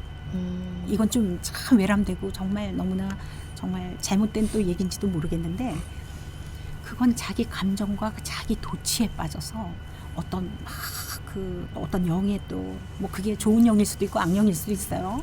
그래서 막 그 병도 낫게 하고 막 이러는 거예요. 근데 저는 그게 그렇게 하나님이 우리를 막 병 낫게 하고 지금 막 기적을 베풀고 그런 거는 구약에서 있었지 신약은 없다고 생각해요. 신약에서 주시는 우리에게 주시는 은사는 그 성령의 열매 있잖아요. 그 9가지 열매. 그 열매가 바로 우리에게 주는 거. 뭐 오래 참음과 절제와 인내와 화평과 기쁨과 선함과 이런 것들이 은사라고 전 생각이 들거든요. 근데 너무 네. 그 인간적인 것만 그 믿거나 해석하면 이건 종교의 범위에서 또 벗어나서 윤리학이 돼요. 사실 그런 은사 뭐 이런 것만 병고침 이런 거. 그렇죠. 그거는 근데 나는 사실은 조금은 난 좀 거부감. 그러니까 우리가 배우고 학문적으로 배웠던 거 그 이상의 뭔가가 있다라는 게 종교의 출발점이기 때문에 그런 기도의 힘. 이라는 거를 우리는 사실은 조금 믿어줘야 종교를 믿는 의미가 있어요. 기도의 힘은 있죠. 그리고 다 같이 근데 저는 그렇다고 생각해요. 이게 정말 하나님이 뭐 은사를 내려서 이 사람의 병을 낫게 하고 뭐 어떤 그 구원을 해주고 뭐 이러는 건지는 잘 모르겠는데 모든 사람들이 순수한 마음을 내서 어떤 그게 그러니까 악하지 않은 걸로 좋은 마음으로 그 마음을 모았을 때 그 힘이 있다라고 저는 생각을 하거든요. 저는 그걸 안 믿게 됐어요. 전 그렇게 믿었었는데 좋은 종교계의 목사님이 투병을 하시다가 몇만 명이 기도를 하고 그 몇 년을 새벽같이 기도하고 그러는데 수술 몇 번 하시고 결국 돌아가시고 그러시더라고요. 제가 참 그래도 존경하는 목사님도 그분 한 분 계셔요. 그리고 고친다의 의미가 그 아니에요. 몇 명 아니 기도를 네, 들어주신다잖아요. 그 기도를 하면 근데 나는 그거를 이제 못 믿겠는 거예요. 그래서 이거는 하나님과 그 영혼의 1대1의 문제지. 지금 여기 자매님이 너무 어려워요. 근데 내가 무슨 기도의 능력을 받아갖고 내가 자매님의 문제를 해결해 줄게. 그래가지고 막 기도를 했어. 하고 하나님이 내 기도 때문에 풀어줬어. 해결됐지? 포즈는 딱 그 아니야. 포즈신데. 포즈는 그거예요. 나 기도 많이 해줬기 때문에. 네, 그러신 것 같아요. 그건 아니에요. 자세가 딱 나오시거든요. 그건 아닌데 나는 그런 참 훌륭한 목사님을 하늘나라에서 일찍 데려가신 걸 보면서 그 수만 명의 신도와 그 교인 아닌 우리들도 참 그 말씀을 듣고 좋아했는데 걷어가시는 걸 보고 하나님만 아시는 거예요. 하나님과 그 영혼의 1대1의 문제지 누가 그거를 기도해 준다고 그 고비를 넘기고 극복하고 이건 아니구나. 그러니까 하나님의 뜻대로시구나. 그렇죠. 예. 그러니까 기도의 힘이라는 예, 게 저는 그 목사님 행복하게 가셨다고 생각하거든요. 아, 그 많은 그 바램을 받으시고 그 순수한 마음으로. 그러면 아까 제가 그 1800년과 180년 이야기를 했듯이 내가 그 하나님 나라로 가는 뭐 하나님 나라로 갔을지 뭐 하여간 그 다른 세상으로 가는 그 순간까지 남은 순간을 정말 행복하게 사셨으면 그걸로 100배의 삶을 사신 거일 수도 있겠다. 근데 우리 인간 생각으로는 그 좋은 말씀을 더 들었으면 좋았는데 그래도 우리 교계에 하나님께서 훌륭하신 분인데 네. 마음을 여기 그 성경 저기 창세기 저번 5장에서도 누가 누구를 낳고 이런 데서 어떤 사람은 뭐 몇 살 안 됐는데도 하나님하고 뭐 같이 몇 번 거닐더니 뭐 데리고 가셨다 이런 것도 있거든요. 네. 그러니까 그건 하나님 뜻이에요. 네. 근데 그동안 그 기도를 사람과 받고 간 거는 행복하다. 행복한 거죠. 사람과 그래서 사람이 예, 순수한 그건 마음으로 행복하신 거죠. 근데 기도가 그거를 바꾸지 못하더라. 기도의 힘이. 왜냐하면 그 그거 몇몇 명의 바꾸겠다는 게 기도가. 뭐냐면 하나님이 실제 하신다고 하면 하나님의 뜻을 반대쪽에서 땡기는 거 아니에요. 원래 하나님이 그렇게 의지가 그쪽 데리고 가는 쪽으로 의지가 있다고 그래서 하면 결론은 인간의 생각과 하나님의 생각은 너무나 다르다는 네. 거예요. 그러니까 우리의 생각으로 그 인간을 기도해주면 절대 좋은 응답이 우리가 바라는 응답이 네. 안 나올 수도 있다는 거. 그러니까 그래서 뭐 우리의 생각과 그쵸. 하나님의 생각은 다르다는 거. 가장- 그 시편인가 이사야인가 그 말씀이 있어요. 내 생각은 하늘보다 높고 그렇죠. 그 바다보다 말 있죠. 예, 깊고, 뭐, 예, 내 생각은 너의 생각과 다르다. 네네 뭐 그거 있어요. 하늘보다 높고 바다보다 깊고, 뭐 그런 게 있죠. 네, 근데 그 그런 걸 말씀 절실히 생각나네요. 느껴요. 그래서 저는 이제 기도가 안 나와요. 옛날에 그 기복주일 때는 나를 다 아뢰고 막 20대 30대 하나님 이렇습니다. 이거는 이렇게 저는 이렇게 됐으면 좋겠습니다. 하나님 힘 주시고 용기 주시고 그렇게 되게 해주세요. 막 이런 기도 너무 많이 했던 네. 것 같아. 맞는 것 같아요. 네? 집사님 맞는 것 같아요. 권사예요, 저 권사. 네. 저는 여자 네. 장로감이라 그랬어요. 우리 음, 감리교에서. 맞는 것 같아요. 그냥 음. 포스가 나옵니다. 무슨가요? 음. 저는 새벽기도, 철야기도 이런 거 무지 많이 했고, 그러니 얼마나 일찍 권사가 됐어요. 44살에 권사.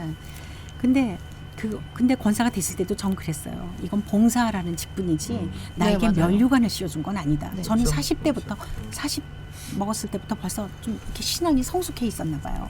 그러니까 그걸로 내가 권사니까 이게 아니고 더 섬기려는 건데 난 이제 더 힘들겠다.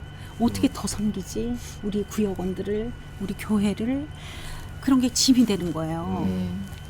그 이제 십자가를 느낀 거죠. 그랬는데 하여튼 무슨 얘기를 요즘은 저는 기도가 간단해요. 이제는 이 성숙할수록 기도가 간단해졌어요. 하나님 이런 땡큐. 문제가 있습니다. 아니 하나님 이런 문제가 있습니다. 그냥 하나님 뜻대로 그렇죠. 응답을 주시옵소서. 그럼 그것이 예스던 노던 저는 그거 아멘으로 받고 가겠습니다. 그게 이렇게 하고 끝나요. 네. 기도가 없어요. 더 이상 할 말이 없어요. 하나님한테. 옛날에는 철야 때 서너 시간에 어떻게 그렇게 기도를 했는지. 저는 이 기복이라는 거를 이제 부정적으로 볼 수도 있지만 긍정적인 면도 아까 있다고 그랬잖아요. 네네. 그랬어요. 사실 제가 그, 자꾸 그렇게 네, 마술을 왜냐면 마음속으로 거는 거죠. 기복을 한다는 거는 나의 나약함을 인정하는 거거든요. 네. 인간이 창세기에 타락했을 때 자만으로 타락을 했잖아요. 네. 그런데 이 기복을 한다는 건 나의 나약함을 인정을 하고 하나님한테 의지를 하기 시작하는 시초라는 거죠. 맞아요. 그거에 그래서, 좋은 점도 예, 있어요. 예. 그래서 네. 하나님한테 의지를 하고 기도를 하고 이걸 들어주십시오.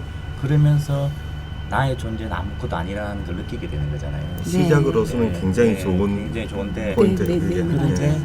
그런데 이 사람이 처음에 창조를 되면서 하나님이 영을 받았기 때문에 하나님이 창조하실 때 그 가지고 있는 선함을 가지고 있었다는 거죠 우리가. 그래서 그것들 처음에 나의 나약함을 느끼고 하나님한테 의지를 하면서 내가 가지고 있는 본질이 점차적으로 회복돼야 된다는 거죠. 그러면서 계속 기도를 하면서 하나님과 어떤 영적인 교류를 하면서 나의 영이 원상태로 회복돼서 하는 과정이라고 볼 수 있겠죠. 예. 그래서 그러한 과정에서 하나님에서 어떤 역사를 이룰 수도 있고 기적을 네. 이룰 수도 있다고 봐요. 네.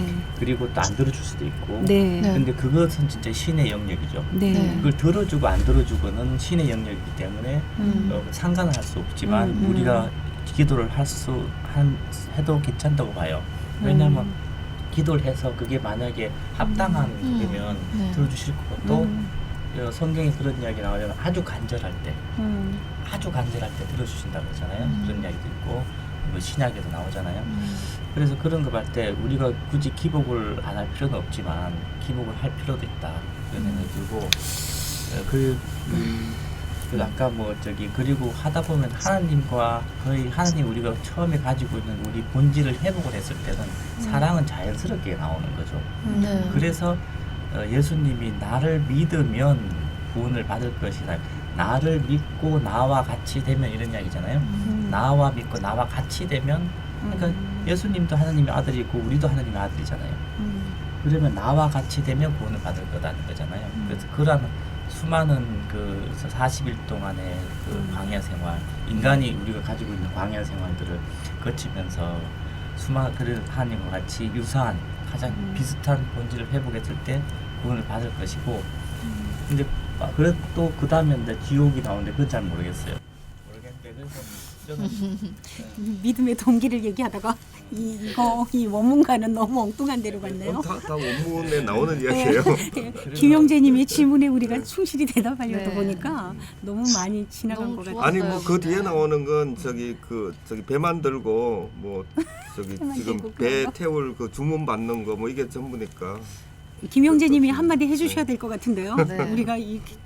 하여튼 뭐 그 무거운 질문에 하여튼 다 이렇게 답을 주셔가지고 감사드리고요. 그 이제 말씀 중에 제가 이제 뭐 이렇게 떠올랐던 생각을 좀 화답 형태로 제가 드릴게요. 네. 그 이제 천주교의 이제 어떤 사람의 존재 속에서 이제 성인이라는 그 품위를 부여하는 게 있지 않습니까? 그 개신교는 모르겠지만 천주교에는 이제 성인이라는 그 존재가 있고요. 네. 근데 이제 그 관련해서 아까 이제 기도라는 말속 때문에 제가 이제 이 말씀을 드려야 되겠다 이제 생각이 난 것인데, 제가 교리를 받을 때 이제 그 같이 그 교리를 이렇게 지도하셨던 수녀님이 한테 제가 이제 여쭤보았던 부분들인데, 과거에는 그 과거라는 것이 얼마 오래되지 않았대요. 뭐 불과 우리나라로 치면은 50년 전, 그럴 때는 이제 우리나라의 어떤 그 성인들을 초대할 때 제일 큰 기준이 순교였다 그러더라고요. 순교. 그러니까 이제 종교를 위해서 자기 목숨을 바친 분들을 이제 성인으로 초대하는 그런 부분들이 있었는데, 현재는 이제 종교의 자유라는 것들이 온 나라에 다 어느 정도 보편화되어 있기 때문에 지금 그 천주교 입장에서 이제 그 성인을 그러니까 현세에도 성인을 받는 사람들이 있대요. 현존하는 사람들이. 근데 거기에 따르는 그 기준들이 교황청에서 제시가 되는 게 아까 이야기했던 그 기적을 뭐 많은 사람들이 입증할 수 있는 기적을 몇 번 일으킨 사람을 한해서 뭐 성인을 추대한다. 그런 기준이 있다라는 뜻은 그와 같은 또 기적들이 현실에도 있다라는 생각을 그 부분 통해서 제가 들었거든요. 그래서 그 기도라는 것이 뭐 어떤 그 가지고 있는 그 신비함이라는 표현으로 저는 좀 이야기를 현 시점에서 하고 싶은데, 어쨌든 화답을 받는 기도도 분명히 있는 것이고 그 속에 정말 인간이 할 수 없는 어떤 기적들도 일어날 수 있다, 이런 어떤 사실을 좀 전해드리고는 싶습니다. 제가 보충 설명을 하면 기적이 과학적으로 증명이 되지 않는 기적이 3번이 일어나면 성인으로 추대가 됩니다. 네. 예, 과학적으로 증명이 되면 기적이 아니잖아요. 네. 증명을 하지 못했을 때는 성인이 추대받는 네. 거죠. 진짜 그런 분은 성인이시겠네요. 그래서 그 참 기적이 부분들은 한 번 일어나기도 힘든데 네, 그래서 세 그런 번의 부분들이 기적을. 가톨릭에서는 상당히 많은 기적이 지금도 일어나고 있어요. 네. 일어나서 교황청에서 수많은 과학자들이 파견을 시키는 거죠. 어떤 신고를 하게 돼 있거든요. 어느 지방에 무슨 기적이 났다면 수많은 과학자들이 파견을 해서 검증을 해요. 근데 그게 검증이 안 되는 게 아직도 많이 있다는 거죠. 과학이 발전을 했긴 했지만 굉장히 그 전체 그 진리 중에 제가 봐서는 1%도 다 해석하지 못했다 이렇게 생각을 하기 때문에, 그러니까 실제 일어나는 건 현실인데 과학적으로 증명이 안 되는 게 아직도 많을 수밖에 없다예요. 그래서 우리가 기적은 그래서 신의 영역일 수밖에 없고, 현재로서는. 왜냐하면 설명이 안 되니까. 그렇지만 언젠가 또 그게 설명이 되는 날도 있을 거예요. 그렇다고 해서 그게 신의 섭리가 아닌 것은 아니다라는. 그 혹시 장영재님 그 지금 네. 뭐 시간이 허락하고 이렇게 간단하게 설명이 가능하시면은 그 양자역학에 대해서 간단하게 좀 이렇게 설명을 좀 주실 수 있습니까? 뭐 요즘 양자역학도 보세요? 저기 근데 접하셨어요? 그 어떤 뭐냐면 이제 저도 이렇게 종교 관련된 책들을 이렇게 쭉 읽다 보면은 네. 현재 이렇게 해석이 안 되는 부분들에 대한 어떤 인용하는 부분들이 양자역학적인 논리를 많이 인용을 하면서 그걸 해석을 하려고 하는 것 하더라고요.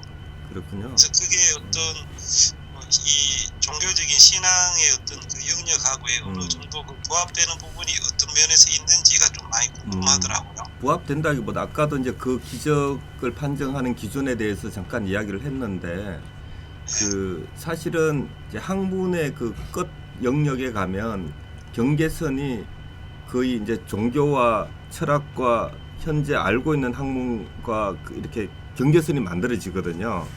네네. 생물학 쪽에서의 경계선은 줄기세포이고 예. 그 물리학 쪽에서의 경계선은 양자역학이에요. 그러니까 우리가 옛날에 그 뭐 중고등 학교 때 뭐 모든 그 물질은 원자로 이루어져 있다 뭐 이런 이야기가 있었잖아요. 그죠. 근데 그 원자가 안쪽에 이제 양성자가 있고 뭐 주변을 뭐 전자가 돌아다녀서 그게 하나의 원자가 되고 뭐 여러 가지 원자가 모여서 분자가 되고 그 분자들이 모여서 뭐 사물을 형성한다 이렇게 이야기를 했었는데 그게 이제 끝인 줄 알았었는데 그 양자 물리가 나온 것은 그 안에 있는 양성자, 중성자마저 또 다른 그 입자들, 소립자로 이루어져 있다는 게 이제 밝혀져 있거든요. 그리고 그러한 그 소립자들도 이게 서로 그 이제 생성을 할 수도 있고 독자적인 영역을 가질 수도 있는데 그러한 것들이 나중에 어디까지 연결이 되냐면 그 블랙홀하고도 연결이 돼요. 네. 그러니까 이 존재의 그 의미를 있다 없다를 따질 수 있는 그 순간에 이쪽 편과 저쪽 편이 나눠지는 게 양자역학에서 나오는 이야기거든요. 왜냐하면 아무것도 없을 때, 그러니까 절대적인 무에서 파동이 플러스가 생기고 마이너스가 생겼다가 다시 원위치로 돌아가는 상황이 있을 수가 있는데 이 상황이 순간적으로 정폭이 되면 물질이 생겨나는 거예요. 그래서 양자역학 쪽에서 그러니까 무에서 유가 만들어질 수 있다는 근거를 과학자들이 이야기하고 있기 때문에 사람들이 어쩌면 종교의 시작점을 양자역학이 풀어줄 수도 있겠다. 그러니까 그 천지창조의 시작점을 뭐 그런 이야기들을 하고 있어요. 저도 뭐 깊게는 모릅니다. 그래서 이 양자역학이 어떻게 보면 종교적인 문제, 종교적인 영역을 건드리고 있는 거 아닌가. 그렇지만 아직까지는 그 빅뱅까지만 설명이 가능하고 빅뱅 이전은 설명이 안 되기 때문에 그 천주교에서는 빅뱅은 하나님의 의지로 만들어진 거다 이렇게 이야기를 한 거거든요. 그래서 아직도 미지의 영역이에요. 그 이전에는. 저도 공부 좀 더 하면 다시 설명드릴게요. 저도 미천이 별로 없어서 생물학 쪽이라. 힌트는 잡혀요. 왜 이 그 양자역학이 종교 영역에서 인용이 되는지 힌트는 찾은 것 같습니다. 말씀 속에. 그래서 물리학에서 이 양자역학 그런 소립자뿐만 아니라 그 물질과 반물질 이야기도 같이 나오고 있어서 그 반물질이라는 게 과연 존재하느냐 안 하느냐 갖고 이 이제 물리학계가 굉장히 논쟁거리거든요. 그래서 그거를 누군가가 그 반물질의 증거를 잡으려고 뭐 지하 깊숙한 곳에 그 탐지기 두고서 몇십 년 동안 탐지하고 뭐 그런 이야기도 있긴 있어요. 그래서 그러니까 이게 이 물리학 쪽에서 나오는 이야기가 다 천지창조랑 연관되는 거라 우주의 끝이 있을 거냐 없을 거냐 뭐 우주의 시작 이전은 무엇일 거냐 이런 것들하고 항상 연관되는 게 양자역학이라서 사람들이 아마 관심을 갖고 이야기하는 거인 것 같습니다. 충분한 그 모티브는 된 것 같아요, 제가. 네. 저기 아까 기적 이야기 이제 좀 마무리가 돼야 될 것 같은데 네. 저도 제가 시간적으로 좀 그러니까 제가 그 기적 이야기를 한마디 하시고 돌아갑시다.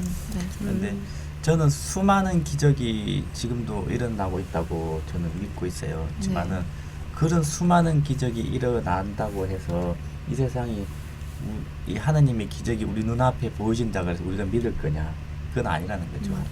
수많은 가지 일어난다고 그래가지고 사람이 그걸 보고 안 믿을 수도 있는 거죠. 그래서 기적이 많이 일어난 있다고 해서 믿어지는 건 아니다. 아마 그거는 또 다른 영적인 세계일 거라는 생각이 들어요. 그래서 그렇지만 저는 기적이 많이 일어나고 있다고 네. 생각을 하고 만약에 우리 최자매님도 그렇고 다른 자매님도 그렇고 많은 신자들이 자기 속에서 기적이 일어나고 있는 거죠. 네. 예, 그러면서도 그런 것들이 하나님의 역사 속에서 살아가고 그리고 또 자기가 또 하나님 벗어나기도 하고 돌아오기도 하고 이러한 역사 속에서 살아가는 것 같아요. 네. 예, 그래서 기적은 저는 있다고 보고 그리고 하나님한테 간절히 자기가 필요할 게 있을 때는 간절히 기도해서 네. 얻는 것도 살아가는 방법이고 그것도 아니고 하나님 우리를 창조했으니까 자기가 힘든 일 때 그렇게 또 기도를 해서 참 얻는 것도 방법이고 저도 요즘 기도해요. 그만가요 저는. 내가 조금 좀 어려운 일 있으면 요즘 좀 힘든데 이거 좀 이렇게 도와주셔야 되겠다고 근데 이렇게 이야기도 하고 그냥 저는 대화식으로 많이 해요 그냥. 왜냐면 편하니까 네. 뭐 나를 죽이겠어 살리겠어 뭐 이런 생각을 맞아요. 하니까 편하게 계속 화살 기도로 하죠 천주교에서는. 한쪽으로. 생활하면서 하나님하고 대화하는 걸 화살 기도로 하거든요. 계속 날린다고요? 계속 그냥 기도를 해요. 그냥. 같이 있으니까 그렇죠. 계속 날리는 대화하는 거죠. 계속 날려서 화살이죠. 그렇죠. 화살 날리는 네. 그래서 사랑의 애로를. 네. 그래서 저도 한 몇 년 전 하고 지금은 항상 생활 속에서 하나님을 머릿속에 안 떠나더라고요. 이게 내가 엄청 진짜 성숙해 가는구나 내가. 왜냐하면 조금만 이렇게 하나님 생각 안 하다가 보면 불안해져요 요즘에는. 그래서 항상 매사에 하나님의 관점에서 일을 딱 하려고 할 때 이거는 하나님 뜻에 맞나 안 맞나 자꾸 생각하게 되더라고요. 그러니까 내가 그래도 조금 이렇게 하나님의 곁으로 가고 있는 것 같다 이런 느낌이 있어요. 많이는 아니지만 한 발짝 한 발짝 가고 있구나 그런 생각이 들고 그러죠. 돌아가면서 이렇게 한마디 하고 이렇게 좀 결합해요. 그래서 하나님 곁에 빨리 가고 싶어요? 늦게 가고 싶어요? 100살 때. 아니 육신이 간다는 의미는 아니고 육신이 뭐 내일 갈 수도 있고 모레 갈 수도 있는데 그런 의미는 아니고 뭔가 자꾸 느낌이 계속 내가 하나님 생각을 계속 더 하게 되니까 시간적으로 봤을 때 하루 24시간 동안 그러면 이렇게 많이 조금씩 가고 있다는 느낌이죠. 뭐 어쨌든 저는 성경을 공부하면서 일단 재미가 있어요.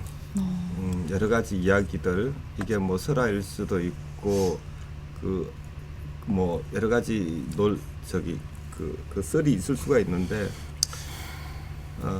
이 성경 그러니까 경전이라는 건 어떻게 보면 간절한 마음으로 쓰여진 거이기 때문에 나름대로 어떤 의미들을 담고 있어서 그 의미들을 한 번씩은 왜곡을 해보지만 또 뒤집어 보지만 또 어떤 그 교훈을 얻을 수도 있고 또 그 사람들이 느꼈던 그 하나님의 느낌을 나도 살짝 엿볼 수도 있고 그래서 좋은 것 같습니다. 제가 찾고자 하는 거는 아까도 말씀드렸지만 이제 네 번째 길을 찾으려고 여기를 계속 들여다보고 있는 입장이라서 뭐 어떻게 보면 전혀 이 가까이 있지 않은 사람이 두려움 없이 이 성경을 창세기부터 이렇게 공부한다는 게 쉽지는 않은 건데 여러 그 형제 자매님들이 받아줘서 같이 참석할 수 있고 저는 뭐 제가 뭐 돌 맞을 대상이라고 해도 괜찮고 영없는 고기 덩어리라고 해도 괜찮고 넌 빼놓고 살덩어리 영없는 살덩어리 너 빼놓고 우리는 다 천국 갈 거야 이래도 괜찮아요. 이미 그러한 괜찮습니다. 그러한 좌절이랄까 고민이랄까 이런 거는 몇 번을 겪어봤던 거기 때문에 그래서 누구가 더 예수님의 본뜻에 가까이 갈 수 있는지는 한번 가봐야 하는 거고. 맞습니다. 근데 아까도 말씀드렸지만 그 네 번째 길은 제 속으로 혼자 가는 길이고 같이 가는 길은 그 두 번째, 세 번째가 같이 가는 길이니까 혹시 내가 마음이 이제 한 발짝씩 다갔으면 그 두 번째, 세 번째도 같이 이제 동참할 수 있는 계기가 되지 않을까 그렇게 생각을 합니다. 네. 저요? 저는 아까 다 말한 것 같아서. 네. 여기 형제님 먼저 하라 그러세요. 저는 갑자기 툭 껴들어와 갖고 아니 여기 다 차례가. 올려 사람. 그런 거 없어요 저희. 레간 특파원님 네. 예, 마지막으로 마지막 이제 한 마디씩 하고 예.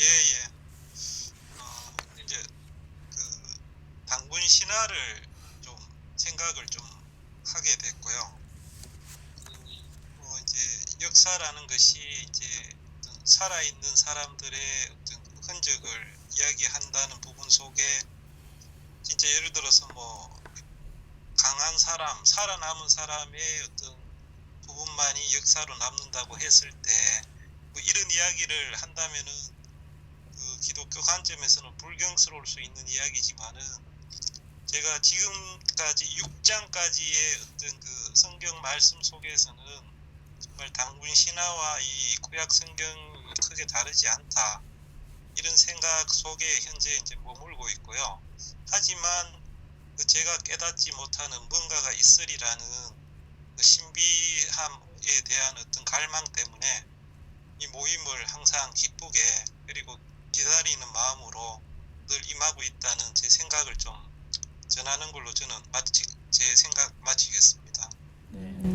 저는 아쉬우니까 그냥 한마디만 한다면 기적이 있고 없고는 저는 이제 관심이 없어졌어요. 내 생에 기적을 일으켜 달라는 그런 바람도 없고 이렇게 살아와 보니까 뭐 그리 많이 살은 삶은 아니지만 그냥 이 하나님의 인도하심에 이끌려서 내 삶은 저절로 흘러가는 것 같은 느낌이에요. 이미 다 하나님이 나를 위한 계획을 하고 계신 거예요. 나는 알지 못하는데 그러니까 나는 뭐를 앞두고 이렇게 해주세요 저렇게 해주세요 옛날에 했지만 하나님 뜻대로 계속 끌고 가셨어요. 그것이 나의 생각과 일치한 적도 있고 불일치한 적도 있고 근데 불일치할 때는 옛날 같으면 실망을 하고 기도해도 안 들어주시네 이제 이런 거였는데 제가 이제 신앙을 제대로 좀 깊이 깨닫고 난 다음에는 안 들어주시는 것도 하나님의 뜻이다. 내가 꼭 기도한다고 들어주시는 건 아니다라는 걸 알았어요. 근데 아까 형제님 말씀하신 것처럼 기도하면서 좋은 거는 하나님과 영의 대화를 계속 한다는 거. 그 시간은 참 좋아요. 하나님과 1대1로 영으로 만들어진 우리는 영혼이 있는 사람들이기 때문에 그 영을 못 느끼면 이렇게 공허함이 오잖아요. 근데 하나님을 만나고 채워졌잖아. 그러니까 이 하나님과 그런 독백 막 이렇게 말하는 거 그 시간은 참 좋은 것 같아요. 근데 이제 교회가 나서 그 많은 하나님을 이제 어느 정도 좀 제가 하나님이 이끌리는 대로 우리는 간다라는 걸 알았기 때문에 그렇게 장시간 중언부언하는 기도는 제가 하지 않아요. 그냥 기도는 기적을 믿지도 않고 그냥 저는 하나님 인도하시는 대로 가는 걸 압니다. 그러나 이 문제가 이렇게 했는데 나는 모르겠습니다. 뭐가 어떻게 될지. 근데 내가 원하는 뜻대로 되지 않아도 그 A의 답이 아니고 부정적인 B의 답이 나와도 내가 잘 그거를 극복할 수 있는 힘을 주세요. 하나님이. 그거를 아무것도 아니다 생각하고 다시 용기 있게 시작할 수 있는 힘을 주님이 주시면 됩니다. 이제 그 응답하지 않은 기도에 대한 힘을 달라고 이렇게 이제 그렇게 기도를 하고 그 힘이 빠지면 제가 좌절하잖아요. 그러니까 그 힘을 주십시오. 그렇게 이제 붙잡는 거죠. 그래서 기도는 그렇게 방향이 바뀌었고 기적은 그렇게 바라지 않아요. 그냥 내 앞에 어떤 좋은 일이 일어난다면 그건 이미 하나님께서 나에게 계획하신 대로 나는 이끌려 가는 거예요. 이미 다 나의 계획을 나 죽을 때까지 계획하고 계신 것 같아요. 그래서 어떨 때는 내 욕심대로 내 생각이 앞서서 이걸 이렇게 해주세요 저렇게 해주세요 저렇게 해주세요 이렇게 됐으면 좋겠습니다 하는데 그거는 허무할 때도 있어요. 아닐 수도 있어요. 그렇지만 이게 아니더라도 하나님 내 마음은 이렇지만 이게 아닐지라도 결론이 안 날지라도 실망하지 않겠습니다. 아닌 게 하나님 뜻인 줄 알고 인도하신 건 줄 알고 갈 테니 이 뜻이 안 이루어져도 저 좌절하지 않게 힘 주셔야 됩니다. 힘 주세요. 또 다른 기운을 차려서 또 도전할 수 있는 힘을 주세요. 이렇게 저는 이제 기도를 하고 가는 편이에요.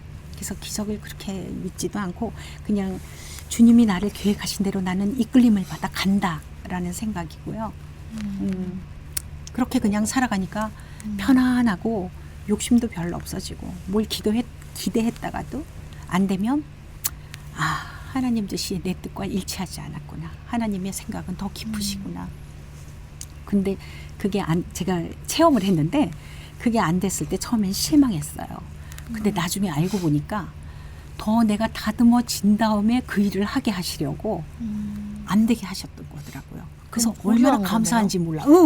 안 들어주신 게 아니야. 그래서 내가 준비되지 않은 때에는 하나님이 이걸 안 열어주셨구나. 창피당할까 봐.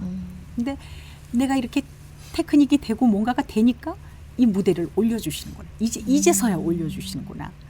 내가 그걸 생각하면서 맞아. 몇 년 전에 내가 기도했을 때 그거 내가 땄으면 만약에 그 무대에 올라갔으면 내가 이제 어느 테크닉을 알은 다음이에요. 그 전 테크닉으로 했으면 얼마나 창피했을까 내가.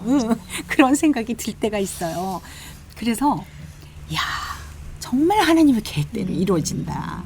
그러니까 내가 뭐 이렇게 꿈을 꿔도 안 이루어 주실 때 많죠. 나 때가 되고 내가 정말 하나님 정말 사랑하는 자녀라면 내가 그때에 네. 잘 발휘할 수 있을 때 나에게 가장 합당한 시간과 때를 주신다는 걸 난 믿어요. 그거는 믿어요. 나에 대한 계획이 다 있으셔요. 난 그것만큼 믿어요. 신이 나를 계획하고 있다는 거. 그러니까 그냥 참고 안 되면 안 돼도 아멘. 때가 되면 주시겠지. 또 힘을 가지고 도전하고. 저는 계속 좌절하지 않고 힘 가지고 도전할 수 있는 힘만 주신다면 네. 이 갓께서 그럼 저는 행복할 것 같아요. 네, 그거 정말 안 중요한 것 이루어져도. 같아요. 네. 너무 감사해요. 근데 사실 이 오늘 여기 와서 녹음하시는 건 기적이에요. 오늘요? 네. 왜요? 어떻게 연결이 됐어요? 저한테는 기적이죠. 왜냐하면 아이 뭐 기적까지나. 그렇잖아요. 뭐 소프라노들 얼마나 많은데. 이게 곡은 계속 쓰는데 노래할 사람이 불러줄 사람이. 없으니까. 그러니까 이제 제3의 어? 다음번에도 아니, 계속 몇 이제 곡을 이제 해드릴 거예요. 한 해주신다는 4-5곡, 거니까 4-5곡. 노래를 해줄 분이 생긴 거 아니야. 내가 더 이상 이 곡을 내가 계속 노래를 부르면 나는 매장된다고 시시는 보통은 그냥 또 그런 대로 싫어요, 가시는 싫어요, 싫어요. 그런 대로 가시는 거죠. 그런데 이제 그런 순간이 이제 오기 전에 이제 하나님 보내주시잖아. 이렇게 네. 해가지고 이게 기적인 거지 그거는. 하나님의 계획 안에 이것도 있다고 봐요. 저는. 네, 강 선생님과 저의 이 만남이. 웃겨. 그리고 성가를 하셨잖아요. 아무리 소프라노를 쓰고 싶어도 믿음이 없는 또 그렇죠. 성경을 모르는 사람이 오면 또 안 전달이 되죠. 힘들죠. 안 돼. 근데 이거를 몇 번씩 읽고 깊이 한 사람은 네. 또 그 하나님을 알잖아요. 그래서 다행인 것 같아요. 그런데 제 저도, 주위에 정말 음악인들이 많아요. 네, 근데 이 노래 많으시겠죠. 해줄 사람이 없는 거야. 네. 왜냐면 성경을 이야기해야 되는데 이걸 네. 모르면 노래를 부르라면 그 사람 이게 무슨 의미가 있어. 그래서 나는 수많은 예술인들 많이 알아도 내가 예술대 출신인데 왜 모르겠어. 수많은 성악인들 많이 알지만 네. 의미가 없는 거죠. 네. 내가 노래 한 곡 해달라면 다 오지만 그건 이 녹음에 아무 의미가 없는 건데 근데요 성악가 중에도 크리스찬 많아요, 선생님. 많은데 그 이렇게 또 나한테 다 주시니까 연결이 스스로 되니까. 오시려고 그랬나 보다. 내가 사모님이 오려고. 오시려고. 우연히 아주 우연히 우연히 오시니까 진짜 이게 우연히. 기적이죠. 이런 건. 네, 맞습니다. 좀 마무리. 마무리하고 끝냅시다. 네. 마무리는 그러면은 저는 막 그런 막 신화 얘기하고 막 이럴 때는 진짜 막 멍하게 있다가 이런 실생활에 살아있는 이야기를 하면 눈이 반짝반짝 빛나요. 아까 막 반짝반짝 항상 반짝반짝해요. 별같이 막 별같이 막 안 좋아 안색이 안 좋으셔. 아 너무 뭐 지루한 거예요. 저는 아, 저는 그래요? 좀 그래요. 그래도 우리가 신화적 사람인가 봐. 오늘 그럼 내가 좀 현실적인 역할을 했나? 네, 너무 좋았어요. 아, 신화와 현실의 네, 만남? 아, 이거 오늘은 뭔가 조화가 된 것 같아요. 아유 재밌다. 그렇죠. 영적인 이야기도 좀 하고. 네. 이런 실제 이제 살아가는 삶의 네. 이야기. 세계 이야기도 하고. 네. 근데 우리가 이제 책을 이제 기본으로 네. 바이블 토크니까 그 책을 그럼요. 가지고 토크를 성경으로는 네. 이게 기본으로 우리 해야죠. 지금 책으로 보는 거잖아요. 이거. 네. 토크를 하고 그 다음에 영적인 것을 또 이야기하고 네, 이렇게 네. 되죠. 그럼 제가 짧게 그냥 기도하고 마칠까요? 네네. 아 좋습니다. 살아계신 하나님 감사합니다. 저희가 오늘 하나님 말씀 가지고 공부했습니다. 하나님 저희의 생각과 마음과 모든 것으로 하나님과 교제하게 해주시고 하나님과 정말